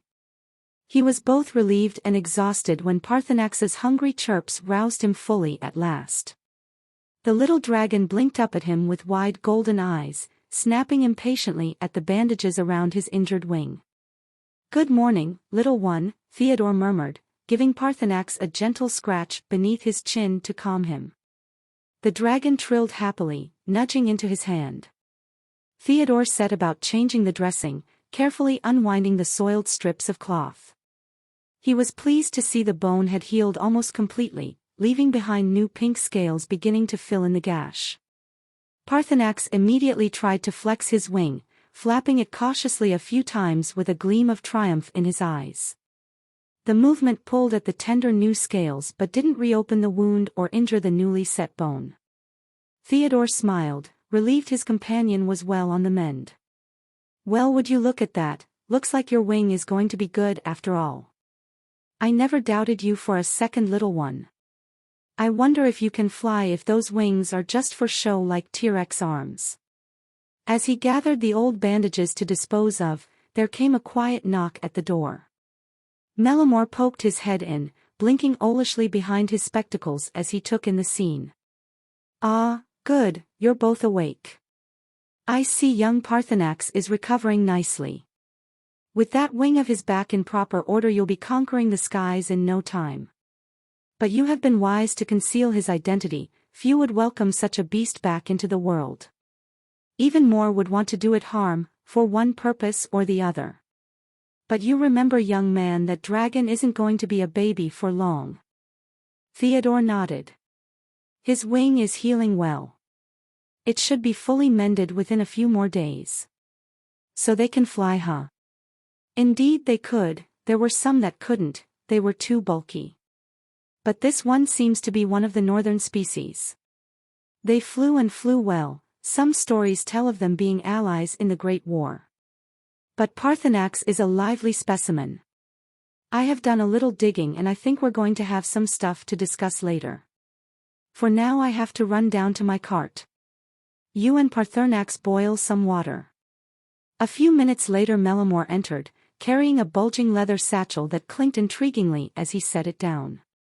Theodore tilted his head quizzically, coming over to peer inside as the wizard began unloading its contents. "Back it up, give me some space, boy." Theodore threw up his arms in mock surrender and followed his orders. An array of strange objects soon covered the wooden floor, scrolls of maps worn with age, thick tomes bound in leather too old to determine the original color, crystals that glowed faintly even in the daylight, vials of sparkling powders, and more besides. Mellamore hummed to himself, spreading out several maps across the space and weighing down the corners with stones from his bag. On one such map he laid smooth stones at all four corners and murmured a word holding a hand over each. They begin to glow and connect ethereally, Lee lines soon begin to take shape. Theodore tried to make sense of the maps but they seemed to depict places foreign to any earthly concept he had. With features that shifted and blended together depending on how he stared at them. Mountains rose where before there were just plains on paper, rivers bent at odd angles or appeared from nowhere at all. He felt a headache beginning to build behind his eyes. "What is all this?" he finally asked, having to squint away from the disorienting cartographical anomalies. The wizard threw up a hand to silence the boy and finished a few more arrangements. Theodore and Parthenax found themselves huddled before the immense map spread out on the floor of Melamore's chamber. The wizard's setup was a perplexing maze of trinkets and scrolls, ancient books and peculiar magical artifacts, all arranged haphazardly around the large map. The warm glow of the fireplace casting flickering shadows upon the turbulent sea of relics, dancing in rhythm with the crackling flames. He hovered his long, bony finger over the map, his gaze intense as he considered the various paths and points. Each finger tap echoed with a magical resonance, causing the corresponding part of the map to illuminate with a radiant glow. "These," he said, "are the nexus points, Theodore. They are ancient sites of profound magical power, each one a ritual site of immense importance. They hold significance to your journey, the mysteries of the world begin and end there. If there is anything to be done, it will be there." Theodore blinked, struggling to comprehend the gravity of Melamore's words. He yearned for the simplicity of his old life back on Earth, where his greatest concerns were homework, video games, and weekend camping trips. But here, in this other world, overconfidence or ignorance could mean death. He stole a glance at Parthenax, who seemed to understand his thoughts at the moment. The small fire breather met his gaze, nodding with an uncanny comprehension. Melamore, sensing Theodore's trepidation, softened his tone. "The path back to your world, to your Mountain Dew and the ordinary mistakes of adolescence, lies through these nexus points. You must venture out, Theodore, and access these points of magic." "But how?" Theodore asked, his voice barely above a whisper. The enormity of the task made him feel small and insignificant. "See these objects around the map?" Melamore gestured to the collection of magical artifacts, each one unique and brimming with enchantment. "These are your guides. Each one is linked to a nexus point, and it will help you lock these locations into your memory." He paused, reaching for a flask filled with a sparkling potion. "When you drink this, it will unlock the magic of these objects. It will bind the knowledge of the nexus points to your soul, so that when you reach them, you will know instinctively what needs to be done." Theodore swallowed hard, his hand trembling as he reached for the flask. He looked back at the map, the illuminated nexus points glowing like stars against the parchment. "I'll do it," he declared, his voice firm. Parthenax returned his gaze with an encouraging nod. "You may stay in my abode for as long as you need. I must part ways with you here. There are preparations to be made. Even that dragon, look out for each other. You will make it, as soon as a strong energy about you, young Theodore. You're capable of and destined for great things. I have made you a talisman for when the storms come. Wear this around your neck at all times, but when a storm come, hanging on the wall of your space. Wherever you are when you hang the sigil, it will protect you from the outside elements. But do not leave the confines of wherever you set up this spell until the runes on the surface dissipate." And with the final flourish of his wrist, he pulled down the long brim of his hat over his eyes and stepped out of the door into the sunshine. He stopped at the threshold and turned. "Be safe, boy, you and that dragon." Theodore turned away from the circular window, watching as the wizard vanished into the forest in a swirl of cloak and leaves. He sighed, feeling the weight of responsibility settling on his shoulders now that he was alone. His task seemed almost insurmountable. He felt as if the world was set down on his 14-year-old shoulders. Turning, he surveyed the piles of books and maps left behind by the wizard. Carefully rolling up the large parchment showing the surrounding lands, he tucked it into a pocket for later study. For now, he pulled one of the large tomes towards him, thick ribbons marking various pages. "These must be bookmarks," he thought, running a finger along the fabric edges. Opening the heavy cover, he was met with rows of small, neat text with intricate illustrations marking headings and section breaks. The script was in broken English, but he pressed on, squinting in the dim light. The first highlighted section caught his eye, "The War of the Magicians." Intrigued, he began to read. It described how centuries ago, power struggles had emerged among the ruling wizard clans. The title of Merlin, leader of the most powerful sect, was one coveted above all. When the position passed to the ambitious fifth Merlin, his lust for dominance knew no bounds. Through magic and manipulation, he slowly seized control of all the wizarding nations. But his tyranny became too much to bear, and all the lands united against him, declaring war to depose the mad Merlin. The battle raged for years, wizard fighting wizard in spectacular and terrible duels of magic. Entire forests and villages were razed in the crossfire of spells. In the end, Merlin lay defeated, but at great cost. Nearly all the most skilled practitioners of magic had perished in the conflict. The wizarding world was left severely weakened, their numbers greatly diminished. Ever since, they had kept to the shadows, avoiding further conflict in the notice of ordinary men. Fascinated, Theodore turned pages filled with illustrations of wizard battlefields littered with the dead, portraits of infamous leaders on both sides of the war, and maps showing the shifting tides of battle across the lands. It gave him a new understanding of the history and tensions that had shaped this place. Further ribbons marked sections on warrior tribes that now roamed the wilds, fierce but often distrustful of outsiders. Creatures native to the forest that could aid or fiercely attack travelers were described. He paused at an illuminated page depicting a majestic white stag, reading that sighting one was a rare gift that could lead one to answers or dangers in the deep woods. As the sunlight slanted through the high windows, Theodore delved deeper into the volumes. Notes on plant lore outlined healing herbs and those better left untouched. Finding some fresh parchment on the wizard's desk, he took meticulous notes and sketched the outlines of certain plants. Charts depicted the cycles of the moon and which nights were most auspicious or ill-favored for certain magics. Maps noted hidden glades and springs rumored to hold powers of their own. Absorbed in his studies, Theodore didn't notice the deepening shadows until his stomach rumbled loudly. Reluctantly closing the last tome, he stood and stretched sore muscles. While more questions lingered than answers found, he felt the beginnings of understanding take shape in his mind.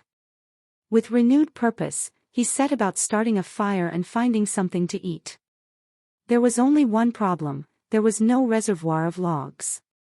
Nor was there an axe anywhere in sight, only a legible insignia above the fireplace. Like he was in second grade again, he sounded the word out. For Zari. And the flame itself ignited in the brilliant orange heat. He looked down to Parthenax, who seemed just as confused as he was. Next he set about digging through the pantry that was adjacent to the hearth room. Inside the pantry he found glass jars with questionable contents. Some were a little more recognizable, such as fruits and pickled vegetables. He selected a few that seemed less dangerous than the others, and began pouring contents into the cauldron over the fire. Theodore stoked the fire as the cast iron pot bubbled away above the flames. Filling 2 wooden bowls, he handed one down to his dragon companion curled up beside the hearth. "Careful, it's hot," he warned Parthenax. The baby dragon sniffed the steaming stew curiously, its slitted eyes watching Theodore for approval. At his nod, it slowly lapped at the simple meal of vegetables and herbs from the wizard's pantry. Theodore smiled, pleased to see Parthenax gaining strength back in his wing. Reaching for the bowl of autumn fruits, Theodore sliced several plump berries and pieces of apple between the 2 bowls. "We'll need to keep up our strength for the journey ahead," he said around a mouthful. "Tomorrow we'll set out. I guess whatever is waiting we'll find out." Parthenax nibbled daintily at the sweet fruits between slurps of stew, steam curling from its nostrils.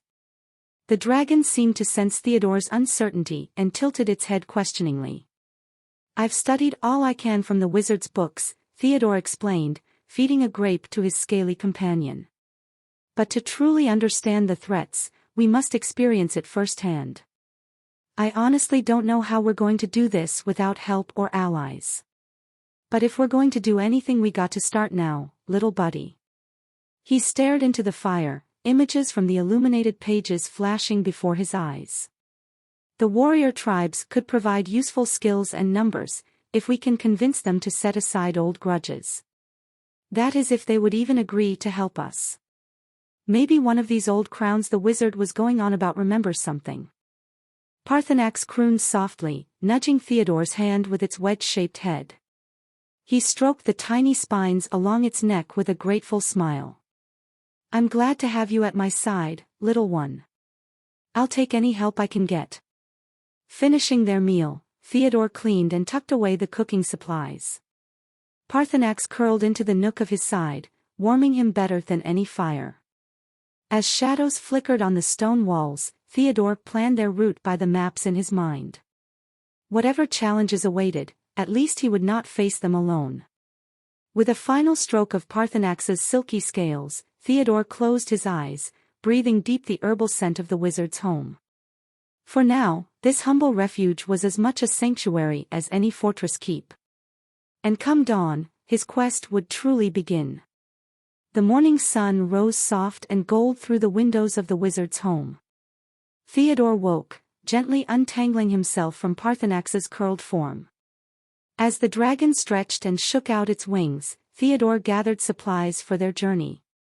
He selected sturdy walking clothes, packs of dried foods and herbs, water skins, and medical necessities. From spare cloth, Theodore fashioned a lightweight sling with room for Parthenax to nestle against his chest out of sight. Testing its security, he grinned as only a pair of inquisitive golden eyes peered out above the cloth edge.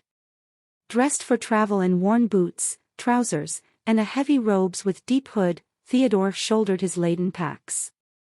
Wrapping Parthenax safely within the sling, he turned for a last look at the wizard's refuge. Traces of magic still lingered in the rustling leaves and whistling wind, as if the forest itself wished him well. The dirt road unwound before them, winding through rolling green hills spotted with wildflowers. Theodore walked at an easy, steady pace, mind wandering as his boots trod the packed earth. He pointed out birds and small creatures darting through trees to Parthenax, who watched the scenery pass with wonder in its golden eyes. Peered from the slit in Theodore's robes, licking his lips at the sight of the avian passerbys. By midday, the small village on the forest's edge was far behind. Theodore paused to rest his legs and share a midday meal with Parthenax of bread, cheese, and spring water from his waterskin. The dragon snuffled contentedly, blinking sleepily in the dappled sunlight filtering through leaves overhead. Continuing on, Theodore marveled at the untamed beauty around them. Fields stretched lush and fragrant, dotted with silvery willows and gnarled oaks sheltering flocks of sheep or herds of shaggy cattle. As evening drew near, the tang of wood smoke drifted on the breeze, hinting at the next village just over the last sloping hill. Cresting the rise, Theodore gazed down at a small cluster of thatch-roofed homes surrounding a central square. A familiar setup, another familiar sight was the large imposing gates encircling the city. Conversation and music spilled from windows thrown open to the cooling air. His legs ached with the day's journey, supplies feeling heavier by the step, but one thought pushed him on: this was as far as his money would take him at the local inn. Scouting farther afield, Theodore spotted a gentle slope into a wooded glade just right for making camp. Parthenax stirred at the change in gait, peering curiously around as Theodore gathered fallen branches for a fire pit. The dragon tumbled out as their shelter took shape, snapping playfully at moths in the deepening twilight. A simple meal warmed Theodore's hands as firelight danced over gnarled tree trunks.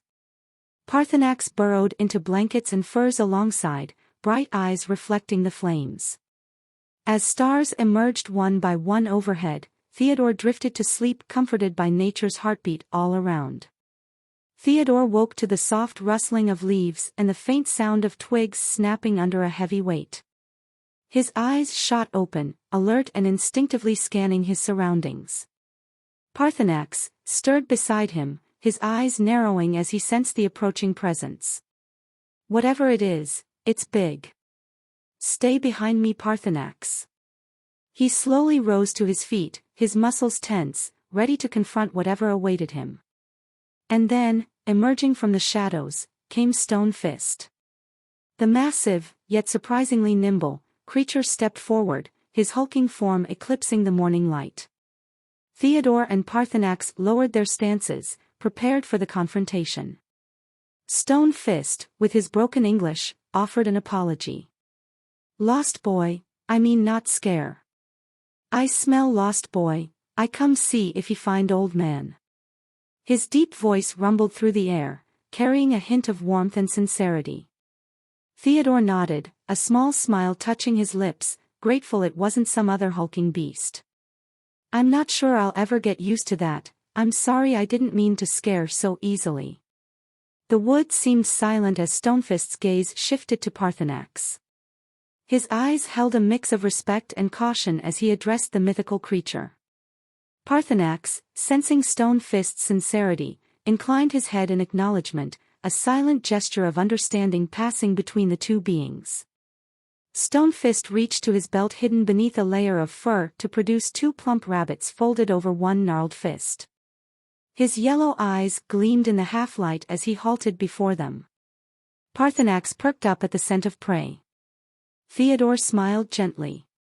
"Lovely, I see you come bearing gifts.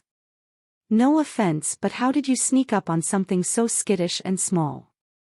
Stonefist grunted again. "Many years' practice," he said before dropping one rabbit onto Theodore's lap before making his way to the cold ashes of the previous night's fire pit. He paused and looked over to the dragon, who looked back incredulously. "Little Drake, make fire." With a flick of Parthenax's forked tongue, flames leapt merrily back to life once more. "Join for breakfast." Stonefist rumbled, already ripping into his own rabbit with teeth as long as Theodore's fingers. Theodore nodded, pulling his knife from his belt. "I'd be honored, old friend." As they ate, Theodore found his thoughts drifting back to Mellamore and the revelations of the past day. The wizard's words echoed in his mind, "home." The thought left as quick as it came as Theodore got lost in the grace of the large beets before him.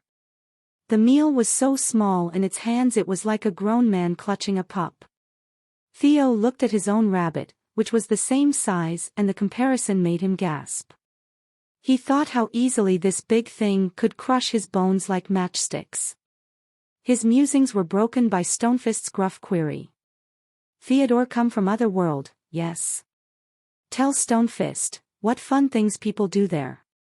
Theodore paused, considering how to describe the wonders of the modern world to his stone-aged companion. "Where I come from, people have many ideas of fun. We have games played on fields with balls, contests of skill and speed. Paintings and sculptures to appreciate, stories told through moving images. And music. Instruments that can produce any melody imagined." Stonefist's eyes shone with curiosity. "Moving pictures. Instruments?" Stonefist not understand. "Show." Theodore laughed softly. "I don't have any of those things with me. But there are simple pleasures even here that remind me of home. Tell me, do your people sing?" At Stonefist's nod, he began humming a familiar folk tune, the sweet notes carrying softly on the forest air. Stonefist cocked his head, listening intently, then attempted to mimic the sounds in his throaty baritone. They continued trading songs as the morning broke in full, Stonefist sharing folk songs in his native tongue, Theodore translating where he could from his own lyrical memories. "Boy and Drake come with Stonefist," the large creature said, more of a statement than a question. But both were game either way. This was the closest to companionship he's felt besides Parthenax in days. Before long they came upon a lovely meadow dazzling with wildflowers, stopping to relax in the warm sunlight. Parthenax fluttered down to play among the blooms, snapping playfully at colorful wings. As Stonefist recounted tales of his tribe, Theodore sketched scenes in the soft earth, hoping to convey vehicles and technologies through simple drawings. By noon they had wandered to the edge of a gurgling stream, pausing to refill waterskins. "Come, let us bathe our feet before heading back," Theodore suggested impulsively. Stonefist regarded him quizzically but complied, lowering his massive form to sit beside him, great toes wriggling in the cool current. "This is fun," Stonefist likes Theo. And Small Drake, you two friends to Stonefist. This brought a smile to Theo's face. Thanks, big guy, I'm honored to call myself your friend. Silence reigned for a few moments before the hairy giant spoke again. I leave soon, thing I must do. But always watching Lost Boy, and Small Drake. Theo and Parthenax continue north along the forest path as the sun begins to sink low in the sky. Stonefist parted ways halfway back up the trail to Theo's camp. His mind drifting back to his conversation with the kindly yet mysterious Stonefist. He certainly was a giant of few words, Theo remarks to Parthenax. But I got the sense he meant well. It can't be easy for a creature of his size to live in these woods without disturbing the other folk here. And Lord knows how much crap forest folk put up with in my world. Parthenax snorts in agreement as they walk. Theo was lost in thought, still wondering what task lies ahead that the wizard sent him on without any clues or details. The small references in the books and his map were all he had. That and the internal pull guiding him northward. But for what purpose? He voices his uncertainties to Parthenax, knowing he wouldn't judge. And that fire thing back there, could you always do that? The baby dragon snorted sparks. Okay, well that will be useful, I'm sure. Just be careful with that wing of yours, don't need you messing it up again. We need to figure out coin, and soon. I'm still too foreign to know if what I have left will last. We have been doing good off the natural resources we've found. But that won't last forever, we will need a solution. Theodore doused the smoldering embers of his campfire, making sure no trace of smoke or sparks remained. He checked on Parthenax, who was now asleep in his sling beneath Theodore's robes, and gently touched the dragon's warm scales to reassure him all was well. After packing away his meager supplies, Theodore hoisted his travel pack and soared onto his back, ready to face whatever challenges the new day might bring. They resumed their northward trek as the sky lightened from ink shade to blue. Theodore kept alert for any signs of movement amidst the dense forest. Parthenax stirred awake after a few hours, peering out from the sling with curiosity at their surroundings. Before settling back contentedly, knowing the walk had just begun in earnest. Theodore was grateful for the dragon's company on this lonely journey. As the sun rose, Theodore began to sense a disturbance in the air. Dark clouds were massing swiftly to the south, and he recognized the warning signs of an immense storm approaching. The woods grew denser and more confusing as dusk fell. Theodore was relying solely on instinct now, aware any misstep could lead them deep into the forest's traps and dead ends. Parthenax chittered nervously, sensing Theodore's worry though the boy tried to remain calm. A flash of lightning briefly illuminated the way ahead. Theodore spotted a lone standing stone amidst the trees in the distance, and altered their path towards it. The rain hadn't come yet but the storm was brewing up above. As they drew nearer, Theodore saw the stone marked an ancient burial mound overgrown with moss and vines. With deft hands, he pulled away thick brush to reveal a low cave entrance, just large enough for a man to crawl within. Winds howled outside as Theodore dragged himself into the dry shelter, uncorking his water skin and offering Parthenax sips of water. We'll wait out the storm in here tonight, remember what the wizard said. Whatever is out in that storm we need to avoid. I don't know about you but I'd rather not know what comes with them. Theodore settled into the cavernous space as hours passed, the thunderous tempest raging without stop. Parthenax shivered despite the warmth of Theodore's robes, unsettled by whatever dark magics were unleashed outside. Just after midnight, an otherworldly wail pierced the air. Theodore's blood ran cold at the familiar cry of a ravager on the prowl. The undefeatable beasts rose only during the foulest of storms, driven to feed on any living thing in their path. This much Theo remembered from the texts. The description of the high-pitched death call was remarkably accurate. Parthenax burrowed closer to Theodore as more ravagers answered the first's call, an unholy choir echoing through the trees. Theodore knocked an arrow and waited, barely daring to breathe, hoping the cave remained hidden. Yet his instincts told him they were close, patrolling around the mound in search of prey. Finally, just before dawn, the last ravagers moved on, the tempest receding with them. Theodore let out a long sigh of relief once all grew quiet again. When daylight returned, Theodore cautiously emerged from the cave to survey the aftermath. The forest appeared lighter now, many large trees having been ripped up or burned completely by lightning strikes during the night. Yet in some ways, the woodland seemed more open too, new pathways had been forged amidst the destruction. Theodore said a silent prayer of thanks that they'd found shelter in time, and set about foraging for berries and edible plants to replenish their strength. Parthenax fluttered from Theodore's robes excitedly once they began traveling again, ready for fresh adventure despite the terrors of the night before. The duo followed one of the new trails created by the storm, making good progress. By late afternoon on their third day of travel since leaving Stonefist, Theodore crested a hill and paused in astonishment. Spread out before them in a sheltered valley was a sprawling city of towers and walls, teeming with life and lights just beginning to flicker on in the dusk. Theodore shielded his eyes from the late afternoon sun as he gazed down at the vast city sprawling before him. Never had he seen such a large collection of houses, shops, markets, and people all in one place since arriving in this strange new land. His small dragon companion chortled with excitement at the sight, but Theodore hushed him gently. "Patience, little one, we must proceed with caution," he said. The trek down the steep hillside proved difficult. Loose rocks crumbled underfoot as Theodore picked his way downward, careful not to lose his footing on the unstable terrain. Parthenax flitted from rock to rock beside him, his tiny wings aiding his descent.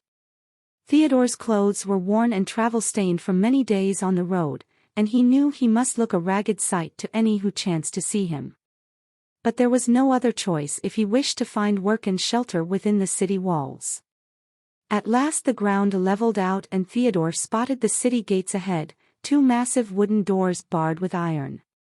As he drew near, two armored guards stood watch from atop the wall on either side. Theodore braced himself to explain his situation, anticipating questions as to his business. But to his surprise, the guards only gazed upon him with passive indifference before nodding and pulling on thick ropes to swing the gates open without a word. Theodore frowned in confusion but did not look a gift horse in the mouth, passing beneath the arched entryway into the streets beyond. The packed dirt roads teemed with people, carts, and activity of every kind. Shops lining both sides overflowed with goods, fabrics, foods, tools, pottery and more. Artisans called out their wares while tradesmen bargained and bartered. The sounds and scents assaulted Theodore all at once in a dizzying swirl. He took a deep breath to steady himself, remembering why he had come. Spotting a man unloading crates from a cart, he approached. "Pardon me, but I seek honest work. Might you have anything that need doing?" The merchant glanced at Theodore briefly before responding curtly, "No work here, be on your way, stranger." Discouraged but not defeated, Theodore pressed on, stopping others only to receive similar refusals or disinterest. As the sun lowered in the sky he began to worry he might have to spend the night without shelter and his stomach was beginning to protest. Just then, a stooped figure hobbled towards him carrying several boxes. "You there, lend an old man a hand would you?" Theodore hurried to assist, lifting the parcels which proved remarkably heavy. "Where do these need to go, good sir?" The old man gestured further down the lane. "My shop is just around the corner. These supplies must be stocked before closing. Help me move the rest from storage and I'll pay you a few coins for your trouble." Grateful for the opportunity, Theodore followed the merchant to a small back room packed floor to ceiling with even more boxes and bags and barrels. Working steadily, they transported load after load together to the front of the shop as the light outside faded. Just as the last package was set in place, the merchant produced a small cloth purse jingling softly. "A deal's a deal, lad, this should cover your efforts for the day. Come back tomorrow if you've a mind for more work." Exhausted but satisfied, Theodore bade the kind old man farewell and made his way through the quieting streets in search of an affordable inn. As he and Pathanax settled into their simple room under the eaves, Theodore felt hopeful that his luck might be changing at last. The weeks passed quickly as Theodore fell into a routine, working daily in Cletus' shop and keeping busy about the city on errands for the merchant. Pathanax too had grown steadily, no longer a house cat but rather the size of a large hound, though still barely a year old by draconic standards. His increasing bulk concerned Theodore, who persuaded the young dragon to remain hidden away in their cramped-in room while he was out for fear of panicking the townsfolk. Settled comfortably within the walls of Valeria, Theodore took the opportunity to learn as much as he could about this unfamiliar place and its people. The city was indeed a diverse melting pot, home to folk of all backgrounds. Some were descendants of the original settlers who had founded Valeria centuries past in a thriving coastal valley. Others had migrated more recently from distant lands, fleeing conflict, hardship, or simply seeking opportunity. Through his daily interactions, Theodore picked up the local lingo and popular sayings with ease. He began to recognize the major ethnic districts by the languages spoken in the streets, the styles of architecture, and the diverse foods and spices enjoyed. His favorite spot was the central market, where sellers touted wares in several tongues and customers haggled joyfully.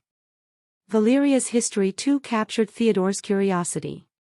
He took every chance to chat with Cletus or other patrons of the shop, gleaning legends, myths, and stories handed down through generations. Tales of ancient heroes, fearsome beasts, and magical happenings, both wondrous and ominous, weaved together to form the rich cultural lore of the vibrant city and surrounding lands. Nearly 2 months passed in this contented way. But one morning Cletus pulled Theodore aside, his weathered face crinkled in a smile. "My boy, I've been pleased with your efforts and wish to compensate you further. I have a small room upstairs lying empty. It could be fixed up for your living if you like, so you need not pay the innkeeper's rates. Rent would be near nothing and you'd have a permanent place to lay your head." The offer caught Theodore by surprise, though he was eager to accept. His skills had improved under Cletus' tutelage, and he felt proud to have proven his worth. That evening after closing the shop, he bid farewell to the innkeeper who had been so gracious, and moved his meager possessions to the simple garret space above. It was tiny but adequate, with a stout oaken door, small window, and just enough floor area for a cot, a chest and a place for Pathanax to spread his wings. Theo knew he had to admit the dragon's existence, he wouldn't be so easily concealed. He approached Cletus before leaving to retrieve the last of his clothing he has accumulated and Pathanax from the room. He said in a soft voice, "I have something I have to tell you. I feel like it would be untrustworthy of me to not inform you." "What is it, my boy?" Cletus responded warmly. "I have a friend, one that's been with me since I came here. I don't mean to call you mad, young boy, but I don't see anyone and I haven't seen anyone since I've employed you." Theo sighed, "Yeah, not saying I didn't trust you, but I didn't know what to do. My friend is," the words trailed off before resuming. "Different, I guess. Well, in my life I've seen all shapes inside, your friend can't be that foreign." Theo smirked, "Okay, but you have to promise not to freak out." "Okay," he said incredulously. When Theo returned it was with a large cloak stuffed with something moving. Inside the safety of the shop he locked the door behind himself. "This," Theo gestured to the large writhing cloak in the middle of the floor of his shop. "Is Pathanax." The little dragon poked his head out. If there was room to back up any farther Cletus would have. He bumped into the wall behind him, knocking over one of the pictures framed on it. That's a fucking dragon." Theo spoke confidently. "She is, but I found them and he wasn't in that good of a state. He didn't offer me any kind of harm. And since I fixed them up he's been with me this whole time. He's the one that led me to this world." "This world?" he questioned. "I don't know how to explain it and I've been trying to think of a way to do so. Well, when I found him, at first we were just surviving and living. But I saw his attention was fixed on something, and when I took him to go see what it was, it ended up being some pathway here, and now I'm stuck. The world I'm from is much different than this place. Things that are reality here are fantasy in my world. I'm sorry if all this has caught you off guard, but I've been trying to adjust myself. I see, Cletus said. Well, I honestly have to say this is the strangest thing I've ever endorsed. But you have proven yourself around the shop, and I don't really mind as long as your dragon friend doesn't burn down my shop. Theo reached down and pet the dragon's head. Parthenax just isn't like that, you'll see, I promise. And with that, the transition from passing vagrant to citizen of Valeria was underway. Oddly enough, he felt more home here than he did in his own world. Without the oppressive tyrant of a father dominating his life. He felt a little bit more free, like a bird with his wings spread in the breeze. Yes, the world around them was confusing and frightening at times, but he couldn't help the strange sense of belonging he felt. Parthenax squeezed inside the door regretfully. This will not do for long, my friend, Theodore conceded, stroking the dragon's silky scales. But for now it was a blessing, and he was grateful. As the days lengthened into summer, he settled comfortably into his new home and work, cautiously optimistic that he may have found a place to stay anchored for a time amongst the welcoming oddities of Valeria. Theodore perked up as he heard the heavy boots of Cletus clomping up the wooden stairs to his room above the shop. He had been enjoying a quiet moment with his midday meal after the morning rush of customers. Taking one last bite of his bread, he stood up as Cletus barged through the doorway. Theo! Are you ready yet? Cletus said impatiently. The festival will be starting any minute. Theodore nodded, swallowing his food. Just let me finish dressing, he replied, pulling on his best tunic and slipping his feet into worn leather shoes. The tunic was a deep green, woven from fine wool by Mother, the name of the local seamstress. It had been freshly washed and mended for the occasion. As Theodore laced up his shoes, Cletus tapped his foot noisily against the floorboards. Hurry up, he exclaimed. All the good spots will be taken if we don't get to the square soon. Theodore rolled his eyes but picked up the pace, buttoning his tunic and running a brush through his messy hair. All right, I'm ready, he announced, squeezing past Cletus and heading down the stairs. Cletus followed close behind, herding Theodore like an overeager sheepdog. Finally, he huffed as they emerged onto the busy street. He took Theodore by the arm and steered him briskly through the crowd toward the town square. The streets were filled with people dressed in their festival finest, all making their way to the festivities. Brightly colored banners and flags hung between the buildings, flapping merrily in the breeze. The scent of roasting meats and fresh baked breads wafted through the air, making Theodore's stomach rumble despite his recent meal. As they walked, Theodore took in the sights, sounds, and smells that signaled the arrival of Cletus' favorite time of year. Merchants had set up colorful stalls along the sides of the road, selling sugar sculptures, posies, little glittering toys, and other treats. Musicians played lively tunes to entertain the crowds. Children ran about, laughing and playing games. It was difficult for Theodore to keep up with Cletus' long strides as he wanted to stop and observe every detail. Finally, they reached the town square, which had been transformed into a bustling festival fairground. At the center was a maypole wrapped with ribbons, awaiting dancers. Around the outskirts, more vendors offered their wares from canopied booths. Theodore spotted a roasting pit where whole pigs and cows turned on spits, their skin crackling and blistering to golden perfection. His stomach rumbled louder. Cletus led Theodore to a spot at the edge of the square with a good view of the festivities. They sat on a low stone wall amongst their friends and neighbors, all gossiping and greeting each other merrily. A town crier began ringing his bell to announce the start of events. All right, watch close now, Cletus instructed Theodore excitedly. The dancing will begin soon. Just then, a flute started playing a lively tune. A group of young men and women entered the square, dressed in bright costumes. They began circling the maypole, skipping and weaving colorful ribbons in intricate patterns up and down its length.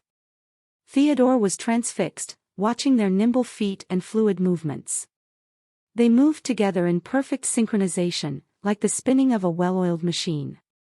As the music picked up pace, so too did the dancers.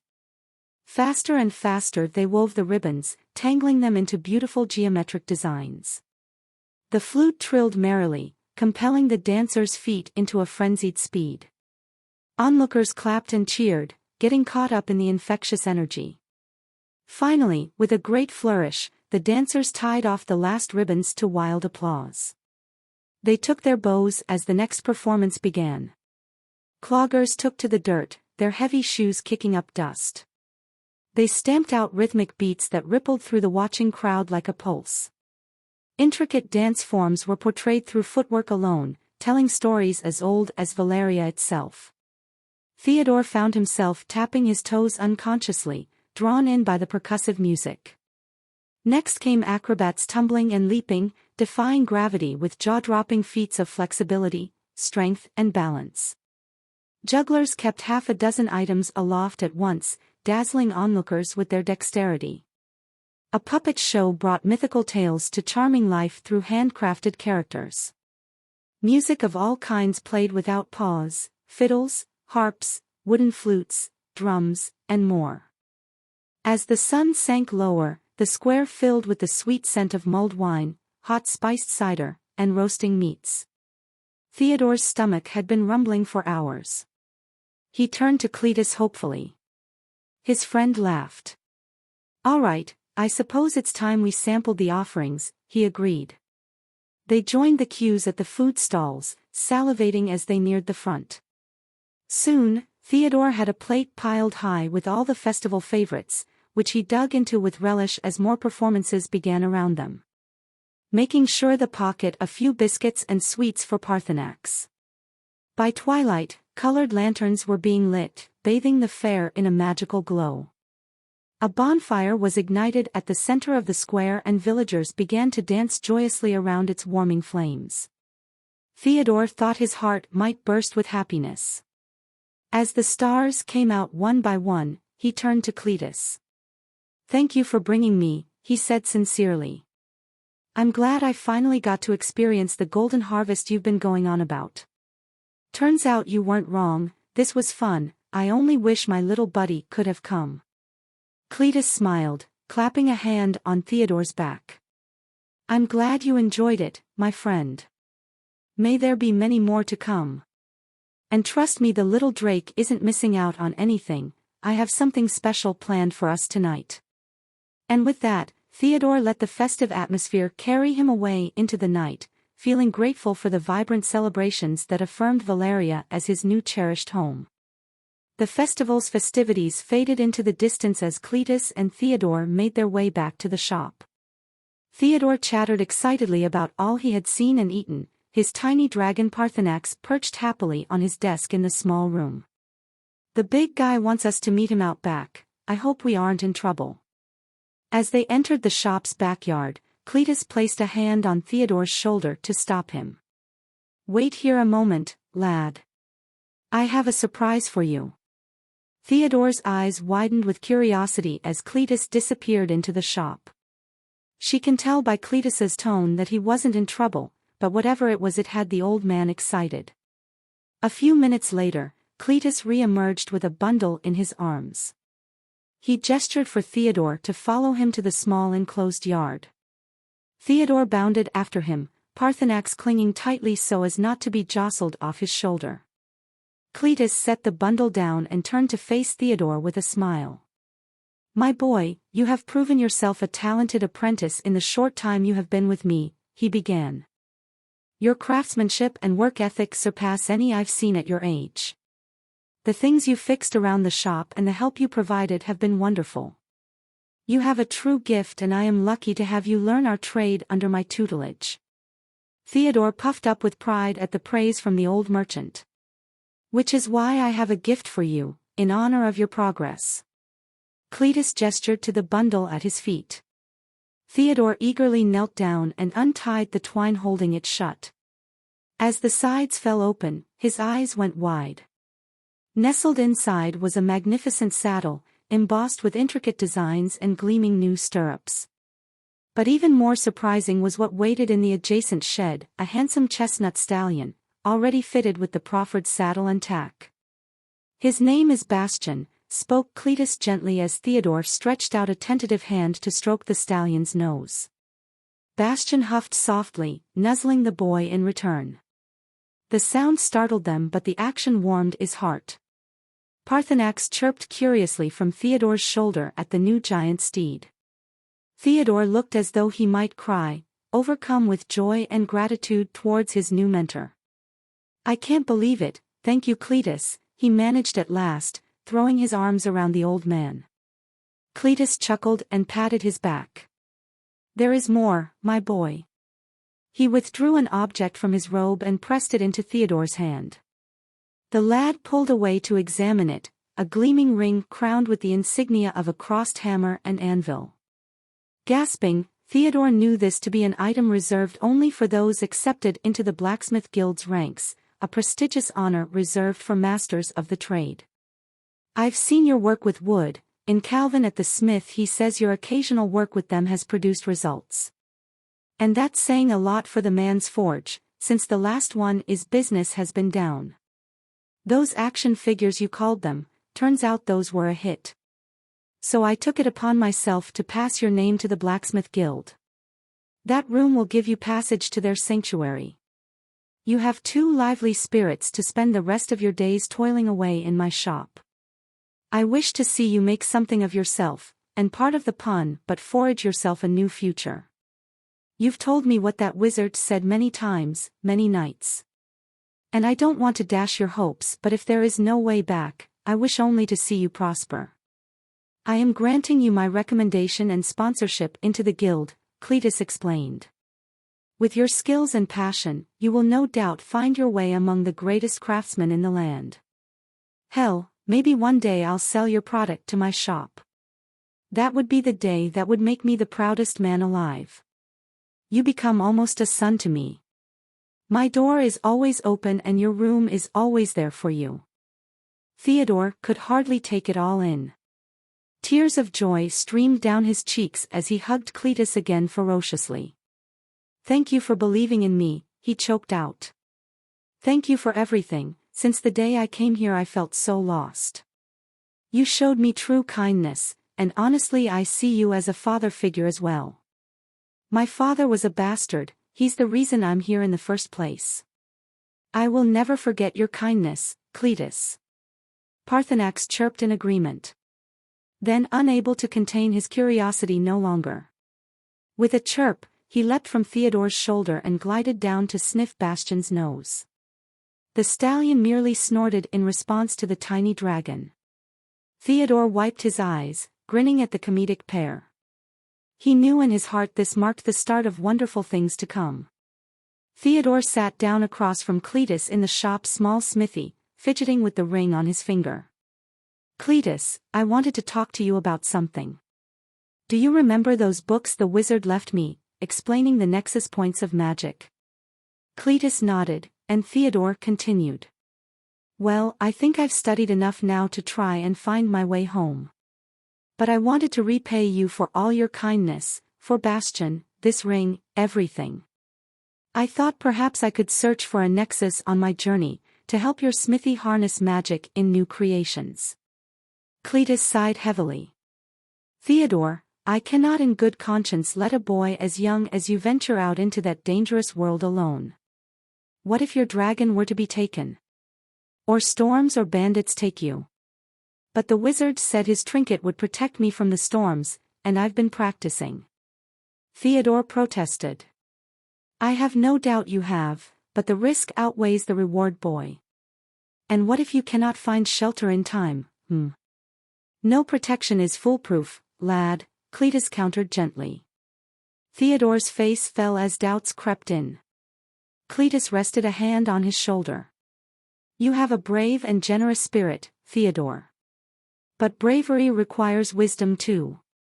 There is still much I could teach you, combat, survival, herbalism. There's a great many things you don't know, boy. I understand your concern, but I have to get back." I know my mother misses me, and I do miss my friends.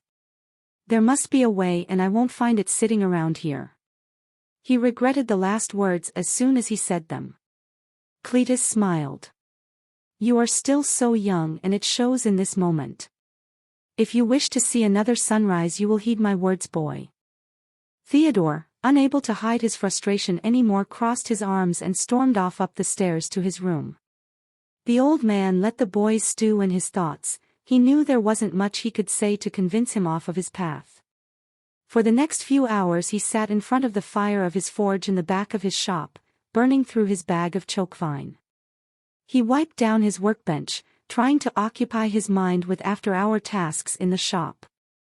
As he swept the wooden floors, his thoughts drifted upstairs where Theodore and his dragon were surely fast asleep.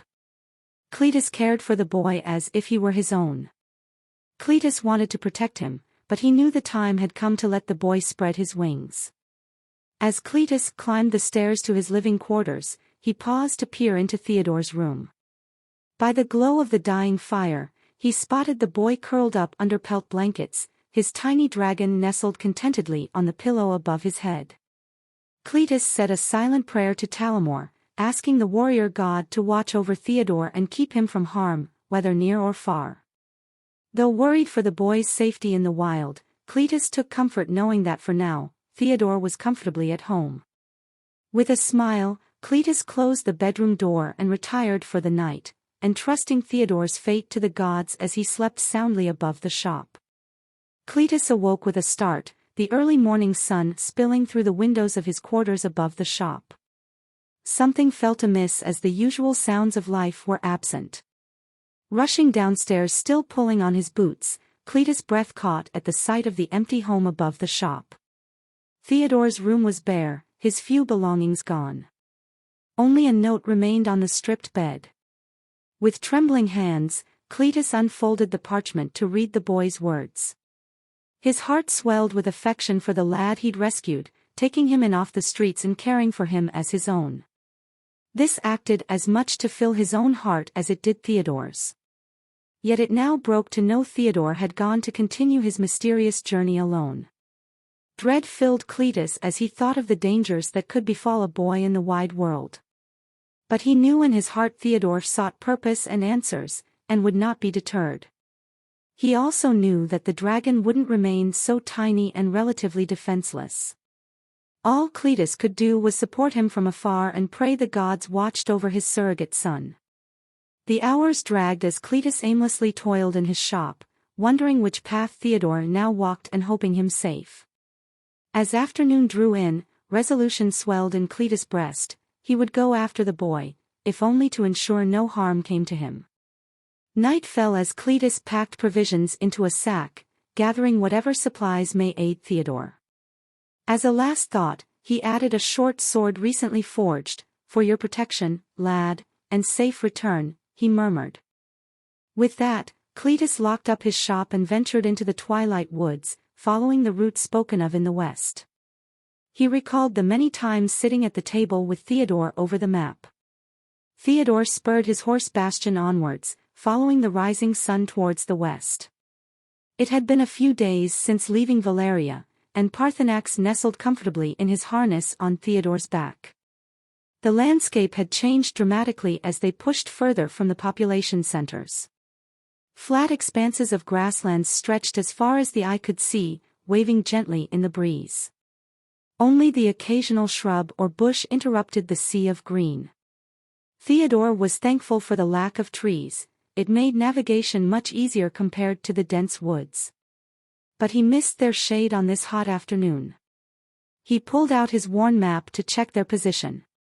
They had made good progress and were nearing the edges of the grasslands, where the land began to slope down towards vast wetland bogs according to the map. Theodore hoped to find the bogs before nightfall, as they would provide better shelter than trying to make camp out in the open. Parthenax suddenly lifted his head from where it rested against Theodore's back, turning it to gaze to the southwest. The dragon let out a small whine and sniffed the air eagerly. "Do you smell something interesting?" Theodore asked curiously. Parthenax whined again and wriggled slightly in the harness. Taking this as a sign they should investigate, Theodore nudged Bastian in the direction Parthenax was facing. They rode for a while until the tree-line of a small copse of trees came into view in the distance. As they drew nearer, Theodore saw beyond the trees was an old wooden structure. It seemed to be a run-down cabin, overgrown with climbing vines and foliage.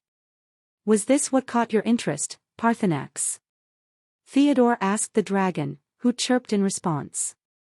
Dismounting from Bastian, Theodore examined the abandoned cabin. It was clearly empty, but still standing solidly despite the encroaching plants.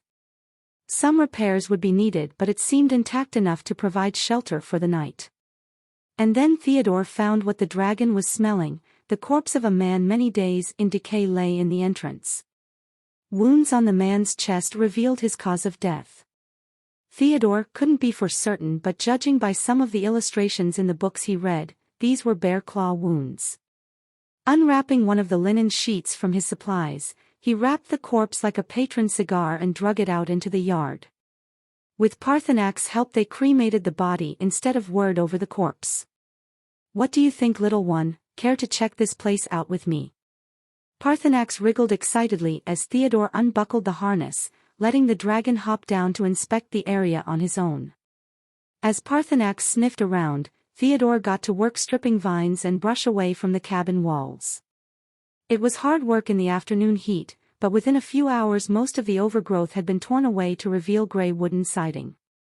Pushing open the creaking door, Theodore peered inside. A single room greeted him, bare aside from remnants of old furniture long decayed and crumbled to dust. But the roof was sound, and one intact wall still had traces of an old stone fireplace. It would certainly do for one night at least. By dusk Theodore had dragged some moss and branches inside to create a makeshift pallet for his bedroll, and started a small fire in the fireplace with some deadfall branches Parthenax had helped collect. As the sun sank below the horizon, bathing the land in twilight, Theodore sat leaning against the cabin wall watching the dancing flames. Parthenax curled up in his lap, already dozing as the day's exertions caught up to him. Theodore smiled softly as he gently scratched under the dragon's chin. Looks like we've found a promising spot for the night, little friend. With some work this old place might even do nicely for a while longer. Parthenax purred sleepily in response. As darkness fell, Theodore watched the stars begin to shine brightly in the night sky through a gap in the roof. Out here away from trees and cities, the celestial show was more beautifully vivid than he had ever seen before. Theodore let his mind rest as he listened to Parthenax's steady breathing and watched the dancing flames slowly die to embers. The sounds of the night began to shift, a high-pitched chime rose over the soundscape. It died back down to a low hum, but this set his mind to work. Curiosity soon transitioned into action and found himself outside checking on his steed. Parthenax at his side, they both listened while the dragon smelled the air. It let out a low tumbling growl. The sounds of something approaching grew louder, more obvious.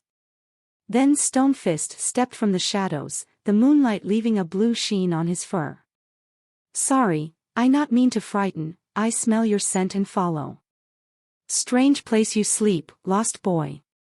Both Theodore and Parthenax relaxed their postures before Theo returned. Is good to see you all, buddy, but it's the best I could do. I didn't want to set up a fire and give away my position. And am not so lost anymore. Oh, lost boy find his way. Not exactly.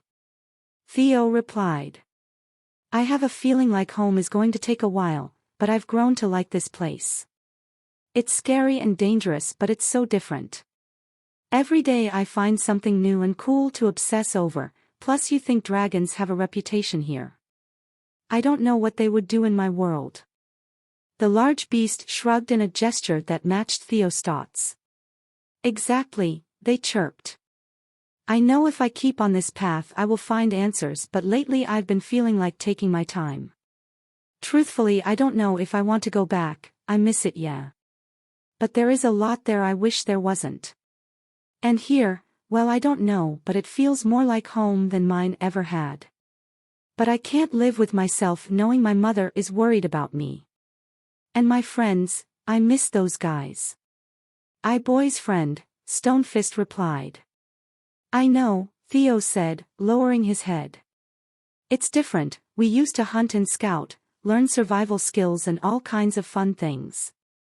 School wasn't bad, it's a place where people go to learn.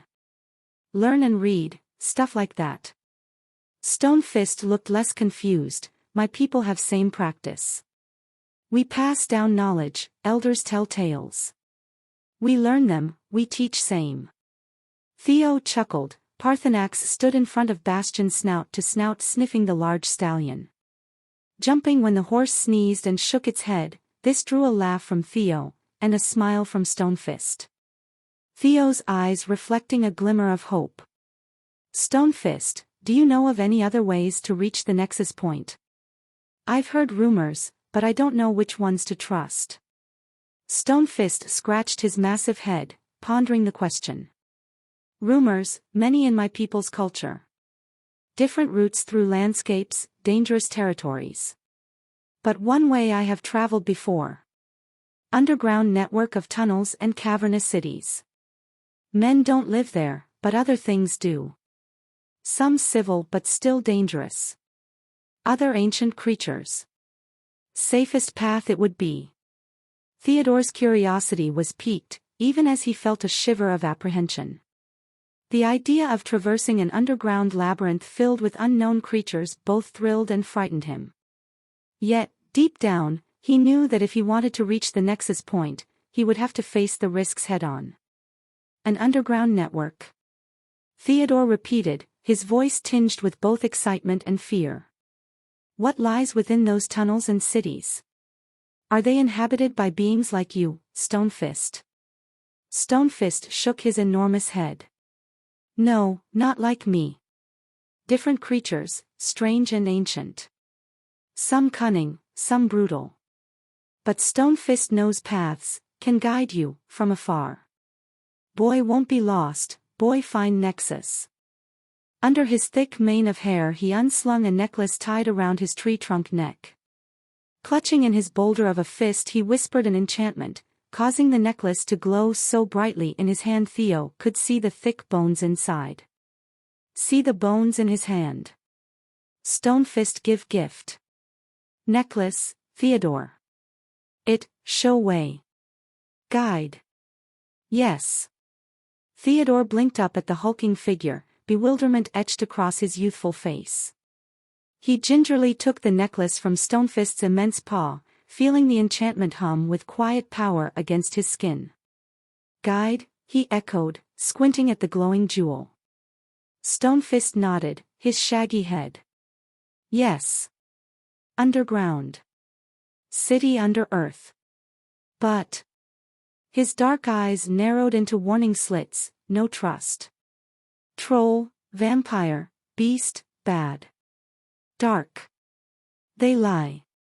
Theodore swallowed hard, his gaze falling upon the tiny dragon perched at his side on a small boulder. Parthenax, his scales shimmering in the moonlight, returned his gaze with an understanding far beyond his fledgling years. Underground city. Trolls and vampires. Theodore repeated, his voice barely more than a whisper. Stonefist grunted in affirmation. Yes. Deep earth, dark world. Many danger, many, evil. But necklace guide. He pointed to the jade orb, his claw nearly enveloping it. Necklace show, what to see, what to avoid. Listen necklace. Theodore glanced down at it, the jade orb seemed to pulse with an inviting warmth. What should I look for, Stonefist? Signs. Symbol. They guide. They speak. Stonefist scrunched his face in concentration, battling with the limitations of his rudimentary English. Look for, mark of ancient. Circle, line, star. They, map. Yes, map. And what should I avoid? Darkness that move. Shadow that speak. Stone that breathe. They, trap. Danger. Stonefist's voice lowered to a near growl, his eyes scanning the shadows with suspicion. Theodore blinked, trying to commit the beast's cryptic warnings to memory. Okay. I think I understand. Stonefist grunted, a deep, resonating sound that seemed to vibrate the very air. Stonefist hope.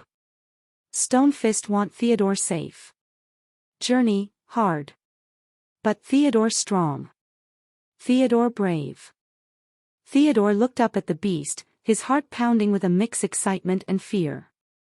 How do I start this journey, Stonefist? Tunnel, open 5 day. Wait for moon, moon of blood. Then, tunnel open. Then, Theodore go. What if I miss it? What if I'm late? Stonefist grunted again, shaking his heavy head. No late. Must wait. Tunnel open again, many moon later. Must wait. But what if? No if, Theodore. Stonefist's voice was firm, the finality of his statement clear. Wait. Go. Survive. Theodore gulped, his fingers tightening around the jade necklace. All right. I'll wait. I'll go. And I'll survive. Stonefist smiled then, a wide, toothy grin that was surprisingly warm. Good Theodore. Stonefist believe. With that, the beast lumbered away, his heavy footfalls growing fainter until they were swallowed by the darkness. Theodore was left alone, the weight of his impending journey settling on his shoulders. He looked down at Parthenax, who turned his beady eyes up at him, a silent promise of danger in his look. The dragon knew the stakes, and Theo had no doubt he understood and took in every word Stonefist said. They both returned to the makeshift cabin and let sleep claim them under a mound of fuzz and leather. Theodore cleaned and checked his supplies, ensuring his tack and provisions were in good order for the journey ahead. Parthenax helped where he could, practicing summoning small flames to sharpen his control over his abilities and for cooking their morning breakfast. On the night before their departure, Theodore gazed out at the waning crescent moon. We have to leave soon, the moon will not wait for us. I hope we ready. Parthenax chirped softly in me too reaction of his own, nuzzling against Theodore. Come morning, Theodore readied Bastion and secured Parthenax in his harness. The time has come, my friend. Let us see where the moon leads us. I'm gonna miss this place, if we ever make it back. We will be back, sound good. Parthenax lifted his head proudly, excitement and determination shining in his draconic eyes. With a click of his tongue Theodore spurred Bastion into a canter, striking out across the grasslands towards their destiny. Theodore often paused their travels to check the guidance of the pendant around his neck. Each time, the ethereal stone seemed to tug stronger towards the west. The grasslands passed by in a blur of green, the wind whipping through Theodore's hair as Bastion flew across the open plains. Galloping leagues by day and eating and resting in full each night. Soon the tree-line broke the horizon, marking the borders of a vast forest Theodore recognized from his tattered maps, the Melron Woods. He reined Bastion to a slower pace under the dense canopy, wary of any hidden obstacles or dangers in the shadows between the ancient trees. Parthenax sniffed the air eagerly, taking in all the new scents around them. Ape-like things flowed through the tree-top in a swinging grace, tracing their path from overhead, while flying creatures broke from their perch from the disturbance. After hours of weaving between gnarled trunks and creeping vines, Theodore felt the pull of the pendant intensify. We must be nearing our destination. What do your senses detect, anything? The little dragon nodded its head further westward. He soon sensed what Parthenax felt, the air became electric and cold the closer to a quarry they got. The forest slowly transitioned to more rocky terrain, boulders and cliffs emerging amongst the trees. As dusk fell, a glint of red caught Theodore's eye from atop a nearby rock formation. He brought Bastion to a halt and lifted the pendant. It glowed fiercely, unerringly pointing towards the crimson shine. There, we've found it. Theodore cried, dismounting to scale the rocks. Parthenax flapped up beside him, adding his keen eyes to their search. Around the cliff edge, hidden behind weathered stone, was a sliver of red moon peeking over the trees, huge and bloated on the horizon. Theodore gasped. It was the blood moon, risen early yet strangely distorted in shape. As if sensing his gaze, the ethereal stone pulled Theodore forwards, towards a deep fissure at the base of the cliff. He slid down the crevice to find within, like some cave mouth, a yawning darkness. Theodore pulled a torch from his pack and lit it with flint and steel. Its weak light revealed rough stone walls curving down and in, as if the earth had ripped open from within. Chills ran down his spine, yet the pendant continued to tug him down into the depths.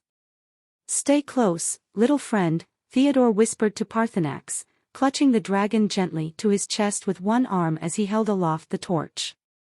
Slowly they descended into the underground maw, following where the stone's guidance led. Deeper and deeper the passage burrowed, winding in mazes through the bedrock.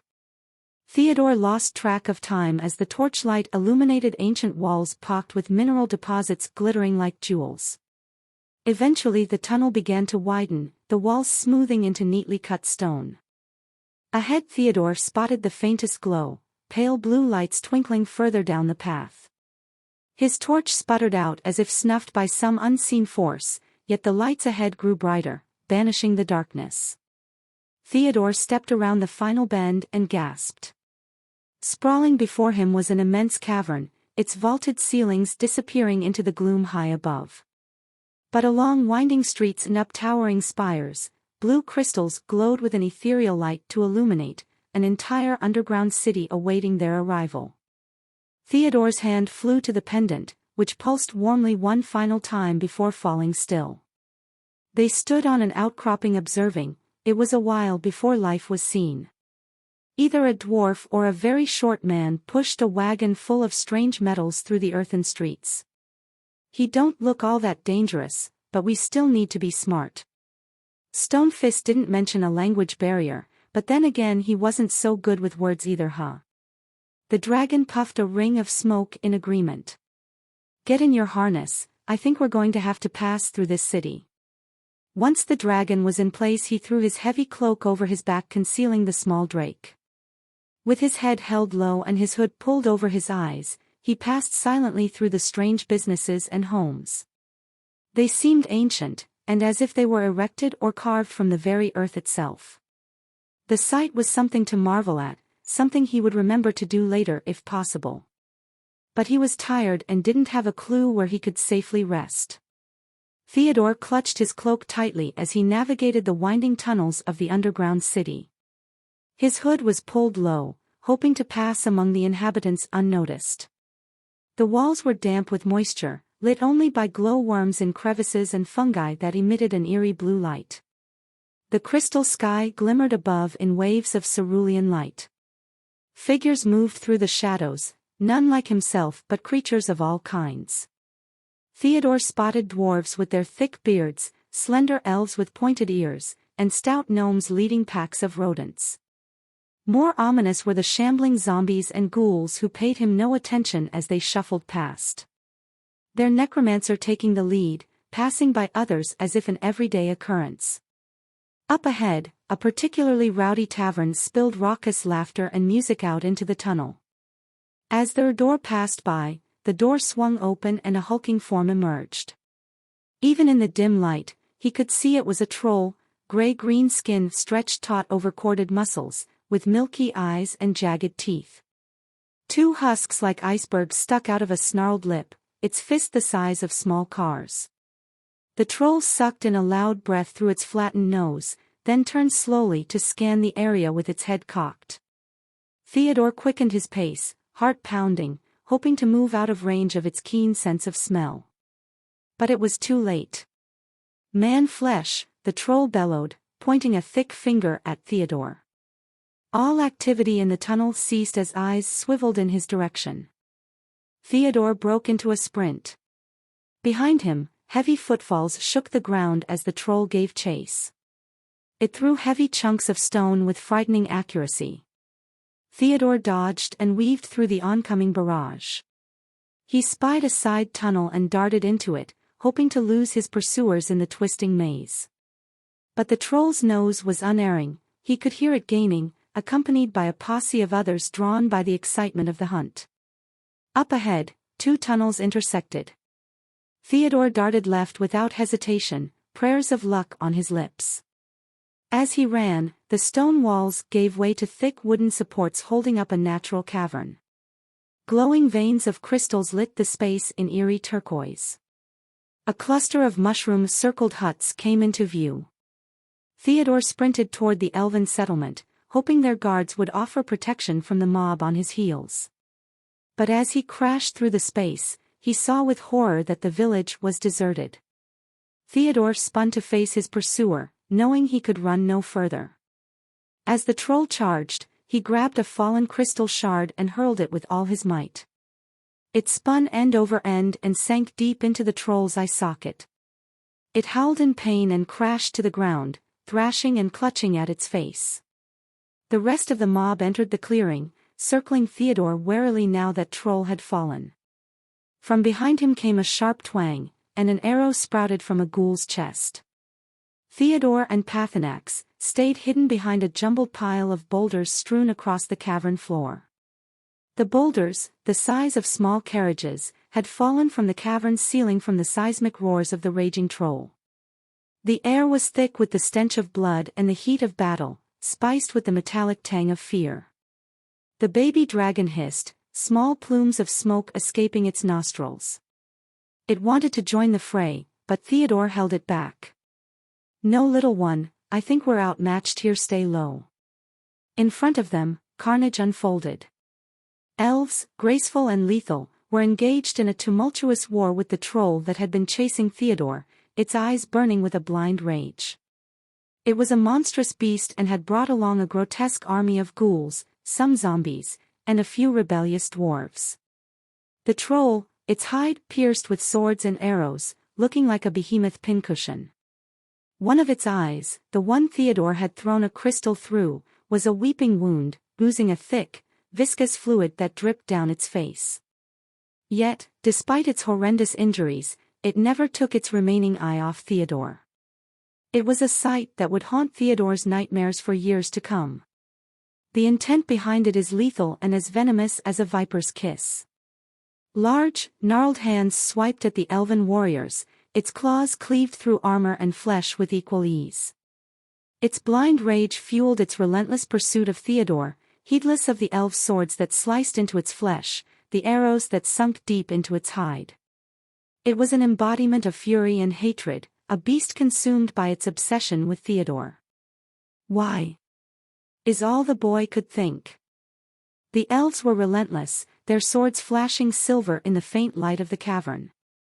Their arrows, tipped with deadly poison, were a rain of death on the monstrous troll and its cohorts. But the troll was a formidable adversary, its wounds seemed to only fuel its rage. The rebellious dwarves, driven by greed and a lust for power, fought on the side of the ghouls and zombies, their axes flashing, their faces twisted in grim determination. Twisted bony fingers curled on the rock in front of Theodore, his hand swiftly went to his blade. Before he can draw, Parthenax spit a gout of flame that engulfed the zombie's entire head. Beyond the carnage, the troll, riddled with swords and arrows, succumbed to its wounds. With a final, deafening roar, it collapsed. The ground shook with the impact, the cavern echoing with the sound of its demise. For a moment, silence fell, the only sound the heavy breathing of the surviving combatants and the soft drip, drip, drip of blood from the fallen. Pathanax, sensing the troll's defeat, wriggled in Theodore's grasp. But Theodore, his heart still pounding with fear and adrenaline, held on tight. The battle was over, but they were far from safe. With the troll's death, his pursuers would turn their attention to him. They had to move, they had to escape. Taking advantage of the brief respite, Theodore scooped up Pathanax in his arms and ran. He darted between the fallen bodies and the scattered weapons, his boots slipping in the blood-slicked ground. He could hear the sounds of pursuit behind him, the shouts of the dwarves and the growls of the ghouls and zombies. But he didn't look back. He couldn't afford to. Fear lent him speed, his heart pounded in his chest, his breaths came in short, sharp gasps. But he didn't stop, he couldn't stop. He ran deeper into the cavern, losing himself in the labyrinthine tunnels, the sound of his pursuers growing fainter with each passing minute. Eventually, he found himself in a small, hidden alcove. Collapsing against the cold stone wall, he held Paarthurnax close, his body shaking with fatigue and fear. He was safe, for now. But he knew that the respite would be brief. He had to keep moving, he had to keep running. Theodore sprinted through the twisting tunnels as fast as his tired legs could carry him. Behind, the sounds of pursuit still echoed, angry roars and shuffling footsteps that drove him ever onward into the gloom. Clutched to his back, little Paarthurnax flapped his wings desperately to keep pace with his companion's headlong flight. As they rounded another bend, Theodore risked a glance behind. Through wafting clouds of dust kicked up by the mob, he spotted flickering torchlight bouncing off damp walls as the horde closed the distance. With a groan, he poured on more speed, praying they'd find salvation or lose their trail in the maze of passages. Ahead, the tunnel split in two directions. Theodore veered right without hesitation, thankful as pursuit sounds faded somewhat down the other path. But he dared not slow, relying on intuition and stamina alone to guide their escape. Soon the pounding of feet and roars diminished to nothing but echoes. Theodore leaned gasping against the wall, Paarthurnax mirroring his exhaustion with puffing sides. As their breathing slowed, other sounds filtered into awareness, the distant rushing of a subterranean river, dripping waters, even faint strains of elven song on the wind. Heartened, Theodore righted himself and followed the enticing noises. The tunnel sloped gradually downward, the chorus of the underground swelling with each step. His light fell upon root shapes and glittering crystals in the walls, revealing they neared a sizable open cavern. Peering within, Theodore smiled in delight. An elven outpost had been carved into the living rock, complete with winding walkways, glowvine planters and a small community centered around a waterfall pouring into an underground lake. All at once, Paarthurnax released an excited cry and launched from Theodore's back. With a splash, the little dragon disappeared into the inky waters. Theodore rolled his eyes fondly and picked his way down to the shore, content to let his scaly friend enjoy their discovery. Theodore shook the water from his hair as he waded from the underground lake, Paarthurnax already flapping droplets from his scales onto the shore. Beyond, the elven sanctuary glowed in ethereal beauty, winding walkways strung with glowvine leading up to a gleaming citadel carved into the living rock. They swam to shore and dried off. The air was remarkably warm, Theodore thought. Sand gave way to earth and the stone foundation of the elven kingdom dominated the landscape. Theo felt the necklace bobbing and tugging on his neck. He opened his collar to let it hang. It danced and jumped in the direction of the elf castle and towers, yet the look on Paarthurnax's face gave him pause. What is it? A cry rang out above. Looking up, Theodore saw elven sentries lining the pathways, bows drawn and taking aim. Before he could cry out, nets were falling through the air towards them, heavy weights racing down the woven lines. The nets crashed shut around Theodore and Paarthurnax, tangling their limbs painfully. Paarthurnax squealed in terror, writhing against the constraining ropes as Theodore struggled in vain. More elves descended, grabbing the net's bounds to haul their catch upwards. "Please, we mean you no harm," Theodore called, but the elves' faces remained stern and unyielding. Their faces showed no expression, neither neutral nor hostile. Now as prisoners they were being dragged without ceremony towards the palace above.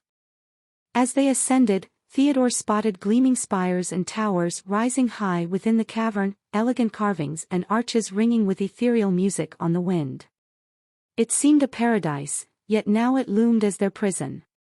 Paarthurnax had gone still, panic replaced by resignation in his big eyes. At the citadel gates, they were hauled from the nets.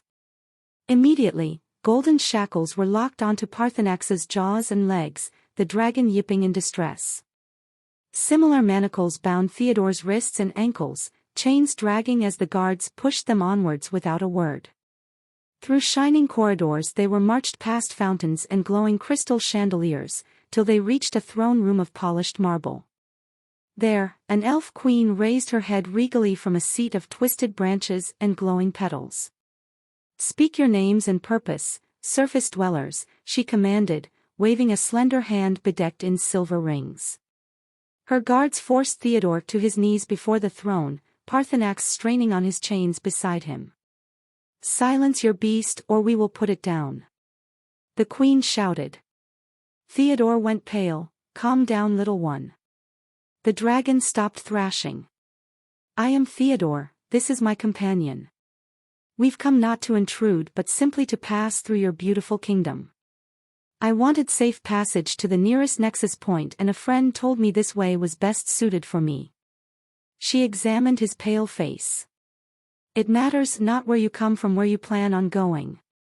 The matter of your life has been settled. Normally the punishment is death for bathing in the sacramental lake. But since you are so young and you're a young lizard here, instead you will rot in our dungeons with the rest of the putrid Manflith. If you are truly lost, you have found the end of your road. Take them." Theo and Parthenax were dragged kicking and screaming behind the throne to a hidden door, and led down a stone winding staircase. The descent felt as if they were plunging into the bowels of the earth itself.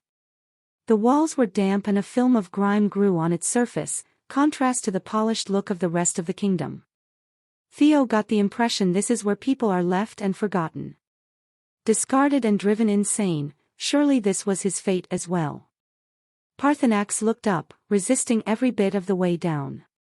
Theodore felt the cold sting of metal against his wrists as the elven soldiers fastened the chains tightly around him. His baby dragon, Parthenax, squirmed in discomfort as they bound him in shackles from his feet to his snout. The elves, tall and regal, showed no mercy as they led the captive duo through the winding staircase that seemed to stretch into eternity. Descending into the depths, the air grew damp and musty.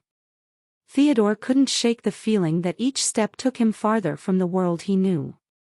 The chamber of cells they entered was a gloomy maze, with barely enough light to discern the unrecognizable inhabitants within. Few bore any resemblance to humans. The eclectic mix of creatures suggested a net cast wide to capture any deemed unworthy by the elves. Theo's heart sank as he surveyed the confined souls, each with a story etched into their eyes. Some looked beaten, others defeated, and all shared the common thread of imprisonment. The clinking of chains and muted sobs created a dissonant soundscape that resonated through the dungeon. Chained to the floor, Theo felt a strange mixture of anger and confusion. Parthenax, his once playful companion, now hung from the ceiling like a prized trophy. A golden clasp gagged the dragon, silencing any protest. Theo's eyes met those of his scaly friend, and a silent understanding passed between them, a shared acknowledgement of the gravity of their predicament. Theo's mind raced as he tried to make sense of their imprisonment. Why had the enchanted necklace led them astray, entangled in the snares of the elven dungeon? Was there a rule broken, a religious creed defied, or was this simply an arbitrary act of cruelty? Surely it had to be more than simply stumbling into a body of water. He thought of the river in India. It was religious as well and people bathed and drank from it. Why would this be any different? All questions the answer meant little to. This was permanent unless he thought quickly. He gazed at the neighboring cells, each holding a piece of the mosaic that was this bizarre prison community. Faces etched with despair stared back at him, and he couldn't help but wonder about the stories hidden within those haunted eyes. Were they all victims of a capricious justice system, or had they, too, strayed from some elusive path defined by the elves? As Theo pondered the enigma of their predicament, a spark of defiance flickered within him. He refused to resign himself to the oppressive weight of the chains or the cold, unforgiving stone walls that surrounded them. The elven dungeon might be their current reality, but it wouldn't define their fate. A glimmer of hope emerged as Theo's mind shifted from the why to the how. He scrutinized the cell, eyes scanning for any weakness in the structure that could be exploited. Parthenax, though silenced, radiated a sense of determination that mirrored Theo's own. The little dragon's eyes washed in fascination as Theo tested the metal of his shackles. The young boy's thoughts turned strategic. He traced the outlines of the bars, tested the strength of the chains, and assessed the movements of the elven guards patrolling the dungeon. Every clink of armor and echoing footstep became a note in the symphony of their potential escape. In the midst of uncertainty, Theo found solace in the companionship of Parthenax. The dragon's eyes, though subdued, held a glint of shared resilience. It was a silent pact, a promise that they would navigate this labyrinth, gain freedom in the face of captivity. The week passed slowly in the elven prison, though Theodore marked each day with care. He had become adept at memorizing the rhythms of this place and cataloging any useful details that could aid in his eventual escape. The morning routine was always the same. 2 guards would arrive just after dawn bearing 2 meager meals for the prisoners. Theodore watched closely as they made their deliveries, noting the condition of their armor, any signs of fatigue or injury, and carefully mapping their pattern of patrols. Once they had departed, he would take a few bites of the stale gruel before slipping the rest to Parthenax. Though a magic dampening collar sapped the beast's strength, his eyes still shone with feral desire for freedom. Theodore aided him in eating, guiding the scraps past his muzzled jaws with practiced hands. It was a small gesture of comfort in this dismal place, and helped maintain their bond of trust. The hours stretched on endlessly after the morning meal. Theodore occupied himself by reviewing maps in his mind, plotting theoretical escape routes and contingencies. He also spent long periods in quiet conversation with Parthenax. At dusk, the evening rations were delivered and quickly consumed following the same routine. Then Theodore was left with nothing to do but watch and wait through the long night. By the dim light of his cell, he refined his plans, erasing flaws and bolstering strengths. He began by inspecting every link, searching for any signs of weakness. The shackles were cold iron, thick and sturdy, but all materials had their limits. After eating his meager breakfast, Theodore got to work. He pulled and twisted, applying steady force, looking for even the subtlest give. But the manacles held firm. Undaunted, he experimented with different techniques, yanking at odd angles or using his body weight for leverage. Nothing yielded. As the sweltering day dragged on, Theodore's arms and wrists grew raw and bloody, but still the chains did not break. Exhausted, he collapsed into an uneasy sleep, dreaming of escape. On the second day, frustration mounted. Theodore attacked the shackles with renewed ferocity, heedless of the damage done to his flesh. Rage fueled his efforts but did nothing to loosen his bonds. As dusk fell, he sank to the floor, panting. His cell swam in and out of focus, the iron taste of failure bitter on his tongue. The next day dawned without hope. Theodore feebly jiggled the manacles, his spirit broken. All his plans and preparations amounted to nothing if these cursed chains held fast. As night fell and the guards made their rounds, he slid to the floor in defeat, too weary even for tears. Freedom was but an illusion, as distant as the world he left behind. A dry chuckle came from the neighboring cell. "Are you quite finished, then? I've not heard such a racket in some time." Theodore did not respond, staring blankly into the darkness. His will to resist had faded along with the last rays of sunset. Imprisonment was his destiny, it seemed, and fighting its inevitability was but another kind of madness. For the first time since that fateful day, he allowed himself to surrender completely to despair. The neighboring prisoner's harsh chuckle echoed in Theodore's mind as the cold light of dawn crept over his cell. Despite his exhaustion, sleep had evaded him, and in the quiet he found his thoughts beginning to stir once more. The dwarf-forged shackles glinted in the pale light, their ornate symbols mocking him with the craftsman's pride. A memory floated up, something from his studies in that wizard's crooked house, about the dwarves' jealously guarded smithing techniques. They designed fail-safes into their work, he recalled, in case their creations were ever turned against their makers. A spark of hope lit in Theodore's weary heart. He examined the shackles again with new eyes, searching their intricate patterns for any clues. And there, near imperceptible to any but the most scrutinizing gaze, a faint line in the metal. He worked at it with his fingernails and felt something shift within.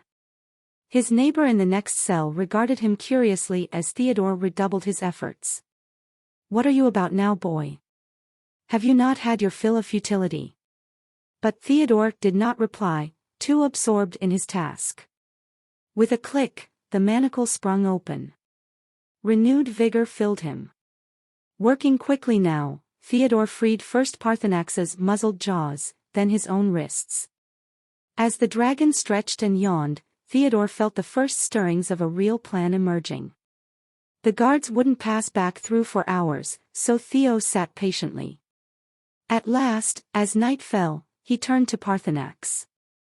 "Old friend, I need your strength once more. Think you have a spark left for our freedom?"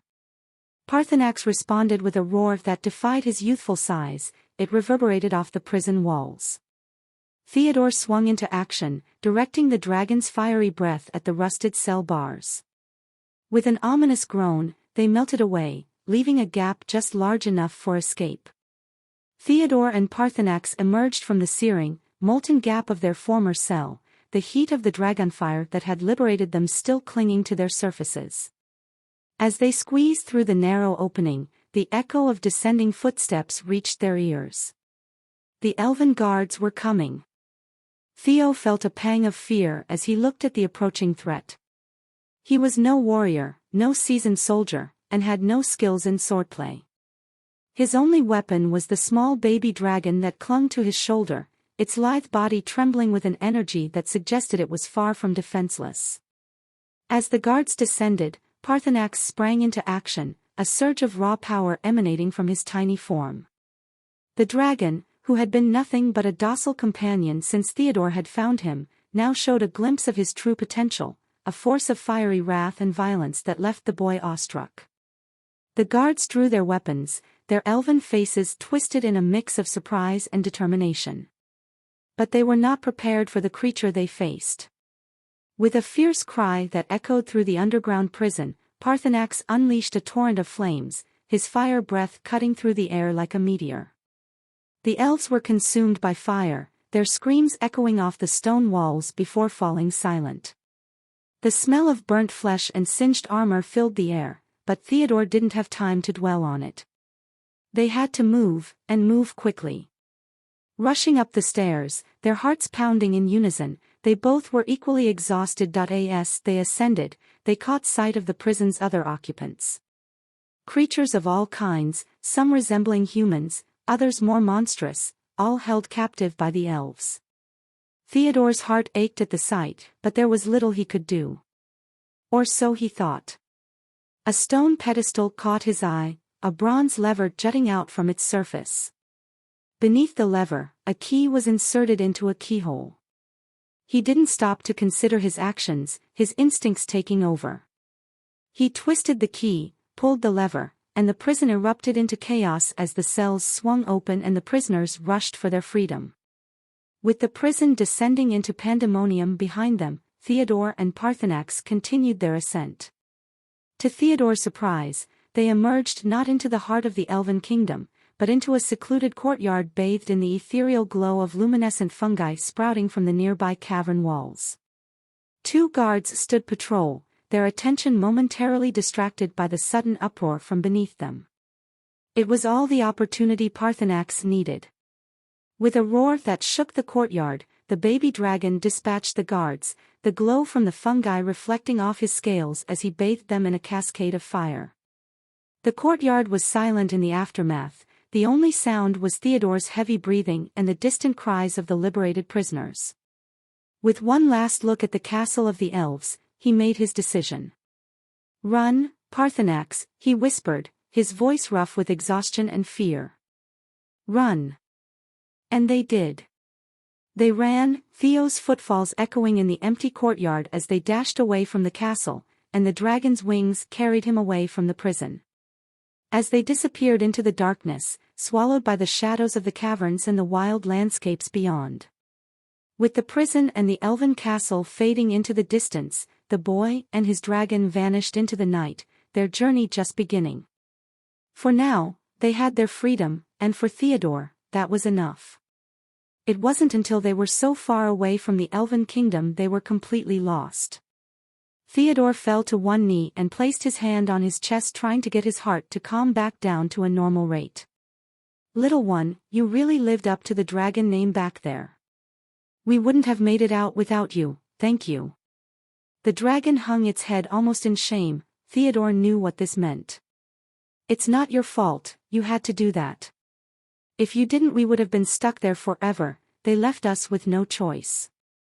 He gently placed a hand on the dragon's head and it jumped to his reaction, but quickly corrected itself and nuzzled into his side. The cavernous expanse around them was so large you couldn't see the ceiling if there was one. The ground was damp as if it just rained. It wasn't until just then he felt how cold the cavern truly really was. Theodore reached into the collar of his tunic and pulled out the necklace, allowing it to fall free. It immediately started tugging in a direction that it was indecipherable from the darkness around them. They followed the pole until they got to a fork in the tunnel. On the right, the path led to an obviously lit and safe-looking stream of water. Faint light from fungi dotted the path. To his left, was a small gouge in the wall of earth, almost unrecognizable as a path to anywhere. At this point Theodore started questioning the necklace's intent, first the elves and now this shit.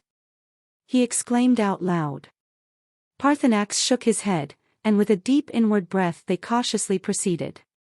Theodore clutched Parthenax close as they scrambled through the narrow passage, the jagged rocks scraping against their skin and scales. Though exhausted to his very bones, Theodore pushed onward, guided by the pull of the pendant around his neck. This compass had yet to lead him astray, and he knew that whatever lay ahead, facing it was better than remaining in the darkness. Somewhere deep inside of him you knew what happened with the elves happened for a reason. The passage dragged on and on, the walls pressing in until Theodore wondered if he and Parthenax would get stuck, trapped between the rocks with no way forward or back. But inch by painful inch, they moved on. Finally, Theodore spotted a hint of light up ahead. Hope swelled in his weary body, giving him new strength. He picked up the pace, half dragging Parthenax the last few feet until they tumbled out into a large open cavern. But their relief was short-lived. Before them stretched a sheer cliff face, the jagged rocks jutting out as precarious steps. And above that void opened, an endless black chasm swallowing the hint of light. "We have to climb it," Theodore said, more to bolster his own courage than anything. His bones ached and his skin stung, every movement agony, but he had no choice. The compass pulled upwards. "Well, here goes nothing, little buddy." One step at a time, they began the ascent. Theodore tucked Parthenax onto his back for safety, freeing his hands to grip whatever handholds he could find. More than once, his footing slipped, stones crumbling away into the void. But through sheer stubborn will, they pressed on. Finally, with a last heave, Theodore dragged himself over the top, collapsing in a panting heap. But when he raised his head, all thoughts of rest fled, replaced by awe and terror. Before them, the cavern stretched wide, its walls and ceiling shrouded in perfect black. The compass pulled steadily towards the darkness's heart. Theodore and Parthenax stood within the gaping expanse of the cavernous void, a colossal cavity of inky blackness that stretched beyond their comprehension. Scattered throughout the darkness were pinpricks of brilliant light, appearing as muted dots from their distance. The sight was mesmerizing. The journey to the lights was a test of endurance, the duo traversing the seemingly endless void for what felt like an eternity. As they finally approached, they discovered the lights were no mere specks, but colossal crystals pulsating with vibrant energy. The sources of their power were gaping maws in the cavern floor, feeding the crystals with an ethereal energy that made them glow with an otherworldly luminescence. Drawn by curiosity and a sense of impending revelation, Theodore approached one of the crystals. As he neared, he could hear a melodic chant that seemed to resonate with the energy surging through the crystals. He followed the mesmerizing sound until he saw a figure standing on a floating stone platform. At first, the figure was nothing more than a distant silhouette, but as Theodore focused his eyes, recognition dawned. The figure was Melanor, the wizard who had aided him almost a month ago. "Melanor, it's me," he called out. The wizard turned, his face unreadable in the light of the crystals. His indifference was a sharp contrast to their previous encounter, causing a knot of unease to form in Theodore's stomach. Parthenax began to growl, his small body vibrating with tension. Theodore tried to pacify him, whispering, "He's a friend, Parthenax. He wouldn't mean us any harm." No sooner had the words left his mouth than a wall of energy erupted from Melanor's hands. It hit Theodore with the force of a freight train, catapulting him through the air before he crashed into the ground, his body racked by pain. Parthenax roared, the sound echoing through the cavernous void as he sprang into action. He flew towards Melanor, his teeth bared and his claws ready to strike. But he too was met with a similar wall of energy. With a squeal of pain, he was thrown back, tumbling through the air before managing to right himself. Undeterred, Parthenax came at Melanor again, never touching the ground, his small body a blur of scales and fire. But this time, the wizard was ready. He hit the dragon with a force even more potent than before, sending Parthenax spiraling through the air before he crashed into the ground with a sickening thud. Theo watched from his prone position, horror-stricken, as his friend lay motionless in the dark. Pain and disbelief warred within him as the reality of Melanor's betrayal sank in. Theodore rushed to Parthenax's side. "No, no, no," Theodore muttered, lifting Parthenax's head gently into his lap. The dragon wheezed, his eyes barely open as he struggled to breathe. Theodore shot a venomous look at the old wizard, who was smiling cruelly as he continued his ominous chanting atop the obsidian stones. "Hang in there, buddy, you're going to be okay," Theodore said, more to reassure himself than the injured dragon. But Parthenax only let out a low whine in response, unable to muster the strength to nod in agreement. Theodore's heart sank as he watched the light beginning to fade from Parthenax's normally bright yellow eyes. He knew the dragon was gravely wounded, and it was all because he had foolishly trusted that Melanor was some kind friend. Why hadn't he listened to Parthenax's warning growls? The dragon had sensed the evil radiating from Melanor, but Theodore was too blinded by nostalgia and hope. Now it seemed Parthenax would pay the ultimate price for Theodore's mistake. As Melanor's chant reached a crescendo, the obsidian stones below him began to glow with an unholy purple light. Cracks started to form between the stones as something large began to push its way through from below. Theodore held Parthenax tighter, willing the dragon's eyes to remain open just a little while longer. But Parthenax was slipping away quickly. "I'm so sorry, my friend," Theodore said, his voice breaking with emotion. Tears welled in his eyes and spilled down his cheeks. This was all his fault. Now the kind, loyal dragon who had accompanied him on so many adventures was dying in his arms, and there was nothing he could do to save him. The cracks in the obsidian grew wider, and with one final bellowed word from Melanor, the stones shattered outward. From the smoking crater below emerged a monstrous creature the likes of which Theodore had never seen. Its purple skin glistened with an oily sheen in the light of the magic maw. Two sets of clawed limbs ended in hands with fingers longer than Theodore's whole arm. Its head was misshapen and twisted, with glaring yellow eyes and a fanged maw that could swallow a person whole. The abomination Melanor had summoned let out an echoing roar that shook the very foundation of the earth. Theodore clutched Parthenax close as chunks of rock rained down around them. This was the end. With this monster against him and Parthenax unable to fight, Theodore knew he didn't stand a chance. He lowered his head to place a gentle kiss on Parthenax's forehead. I'm so sorry, my friend. Thank you for everything. As the monstrous creature turned its gaze upon Theodore and the wounded dragon, Melinor's cruel laughter rang out over the sounds of the magic pulsating. Now you die, foolish boy. You are true for the theory I had long ago, and now I am vindicated. I will go to your world and conquer, and then only then will my naysayers know the truth. I am Melinor the malicious. You and your foolish relic of a friend have given me all I need. The abomination took a thunderous step toward Theodore, its ancient magical prison now a distant memory. A flash of movement caught Theodore's eye. Parthenax's head was turned toward the approaching monster, his eyes lit with an inner fire that had not faded after all. Parthenax. Theodore gasped in disbelief. Slowly, painstakingly, the dragon dragged himself from Theodore's arms and positioned himself between the boy and the abomination. Parthenax let out an echoing roar of defiance, his small form somehow seeming to expand and take on an air of great power and significance. A strange glow began to emanate from Parthenax, starting at his claws and rapidly spreading up his limbs and over his body.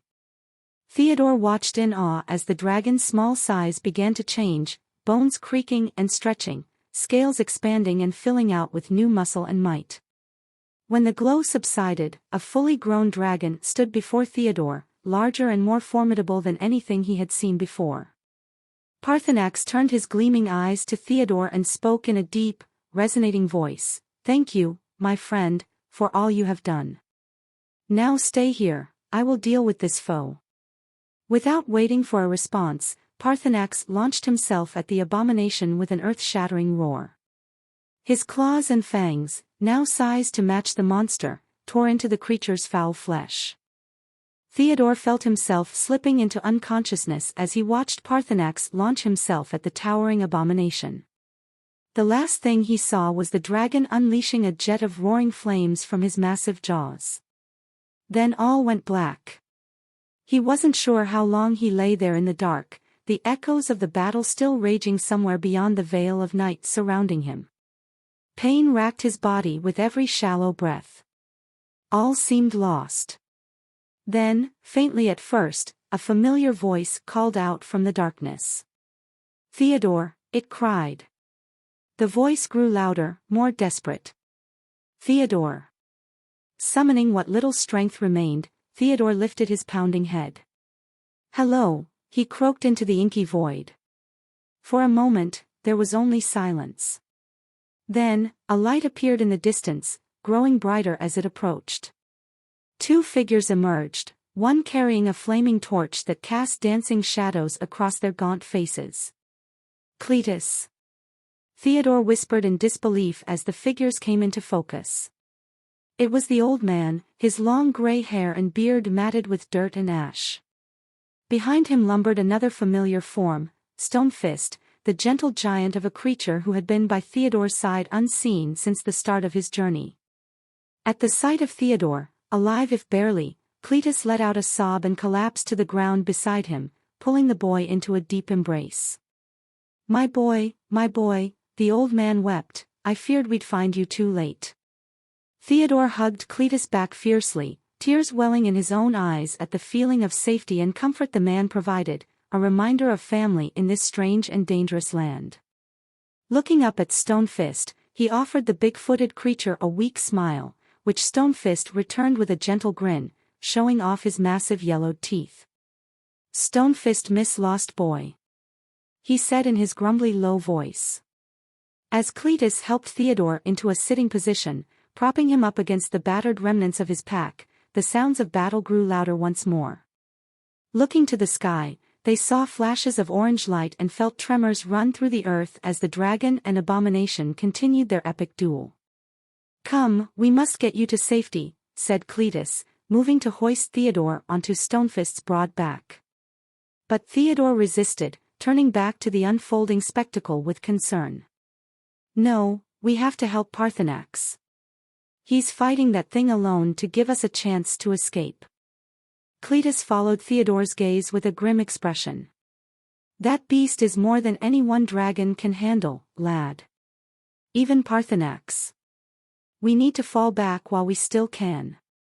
But Theodore had made up his mind. Struggling to his feet, leaning heavily on Cletus and Stonefist for support, he replied, "Then we find a way to even the odds. There must be something we can do." Fires raged around them, melting and galvanizing the obsidian beneath. The wizard was locked in a trance, uttering his spell with closed eyes. Cletus gave Theodore a subtle nod, signaling the start of their plan. With a earth-shaking roar, Stonefist suddenly charged forward, barreling straight into the nearest crystal pillar. His powerful body collided with a massive crack that sent tremors across the shadowy plain. Great fissures raced upwards from the point of impact, the magic within sputtering and sparking. But Stonefist wasn't done. Reeling back, he launched his immense fist forward with a blow at the now weakened crystal. Under the force of the colossal hit, the pillar exploded outwards in a shower of scintillating shards. Their musical tones echoed eerily as they rained down. Stonefist let loose a victorious bellow that rang with the taste of battle. His distinctive cry caught the wizard's attention, drawing his eyes from directing the abomination's assault on Parthenax. Whirling about in a flare of twisting robes, the wizard beheld the destruction wrought by the giant. But there was no time to react before Cletus emerged from the writhing smoke, pickaxe in hand. With the efficiency of decades mining and smithing, he scanned for his next target and surged forward. His weapon fell upon the nearest crystal in a rhythmic pounding that chipped away huge pieces. Seeing his connection faltering, the wizard flung bolts of pure energy to slow the old warrior's advances. But Cletus was a blur, spinning and leaping between explosions to land blow after precise blow. Each strike sent rainbow shards raining down around them both. From his concealed position, Theodore watched the fray intensify, the wizard becoming more and more enraged. Now was his chance to strike. Creeping silently along the edge of the battlefield, he drew ever closer to his target under cover of the diversion. The black void echoed with the monstrous roars and the eerie hum of magic that pulsed around the arena. The only source of light came from the twin sources of power, the wizard's arcane fluorescence and Parthenax's scorching dragonfire. The wizard, cloaked in a robe of swirling nebulae, floated high above the chaos, a puppeteer in control of a monstrous marionette. The abomination, a grotesque assembly of horns, claws, and teeth, was a perversion of life, a creature wrenched from the darkest nightmares.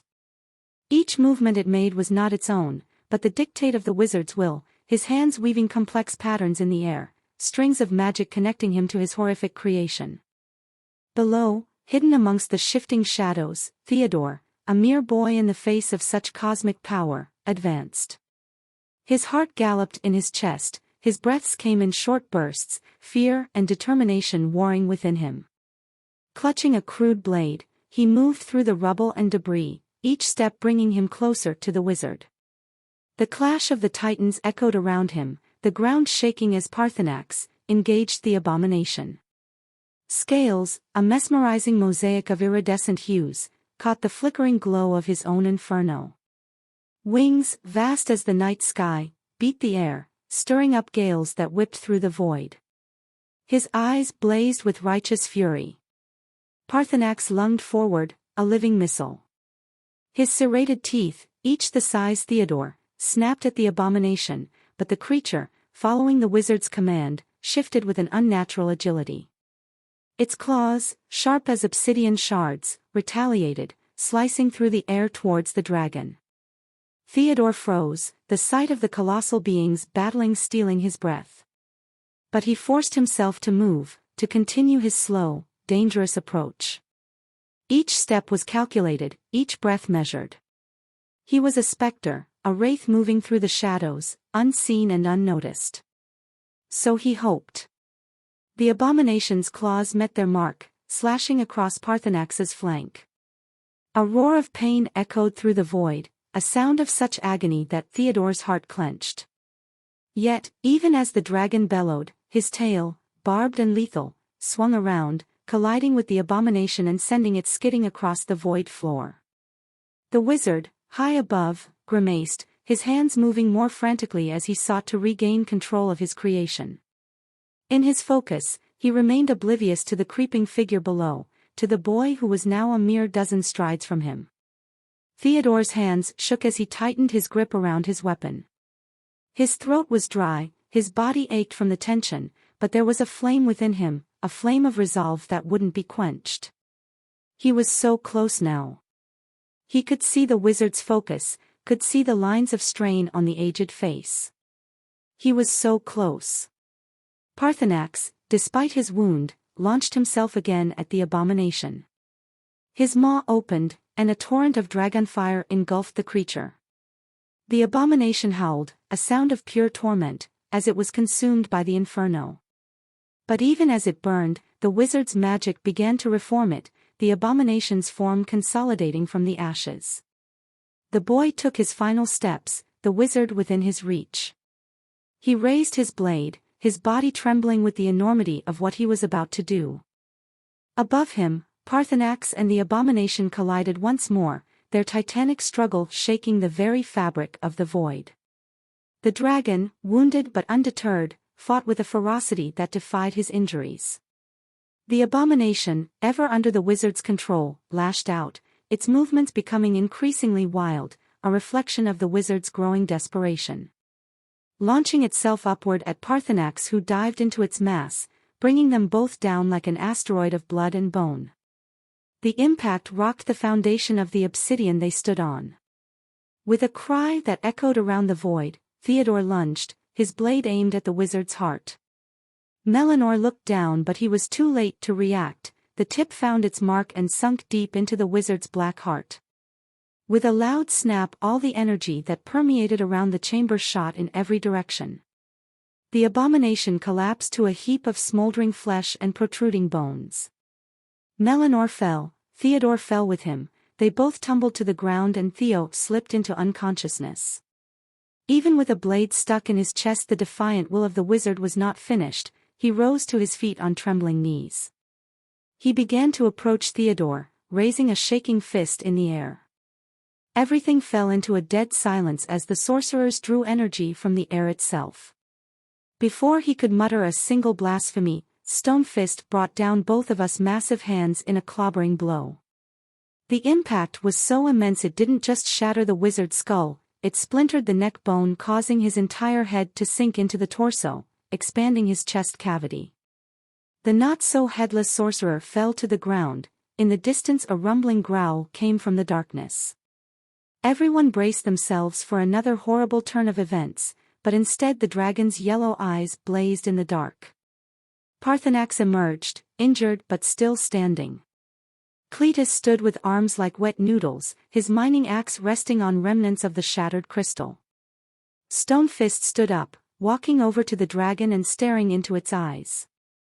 The awkward moment lasted for minutes, but as if in response to something, Stone Fist nodded to the large dragon. Then Parthenax laid on its belly and lowered its head to rest on the ground.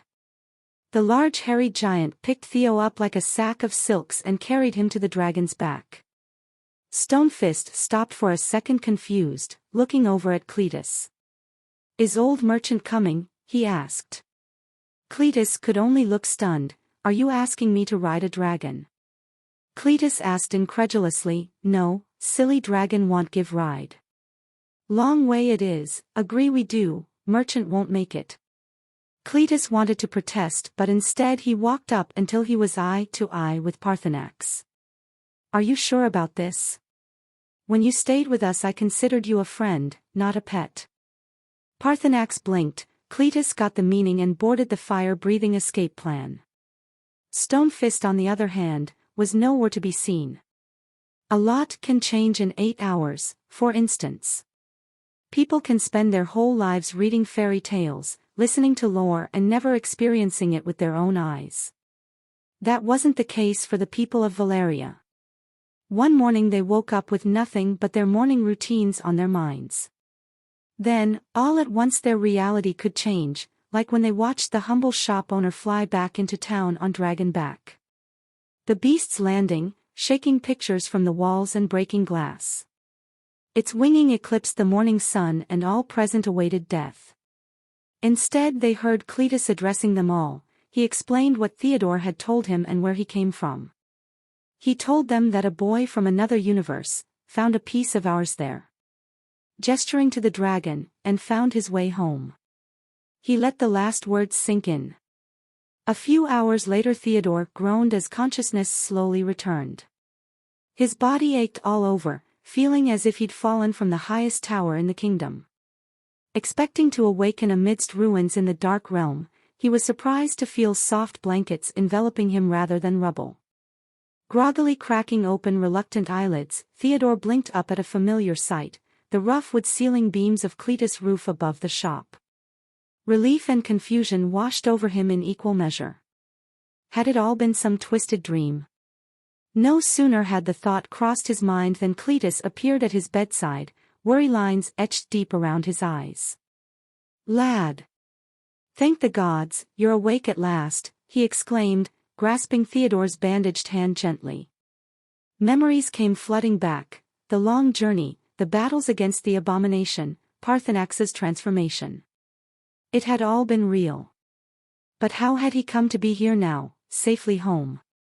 Before Theodore could even form the question, Cletus launched into explanation. "As soon as you left town, I knew in my gut something was amiss. Didn't feel right, letting you wander off alone into the realm. So I packed what supplies I could and hurried after.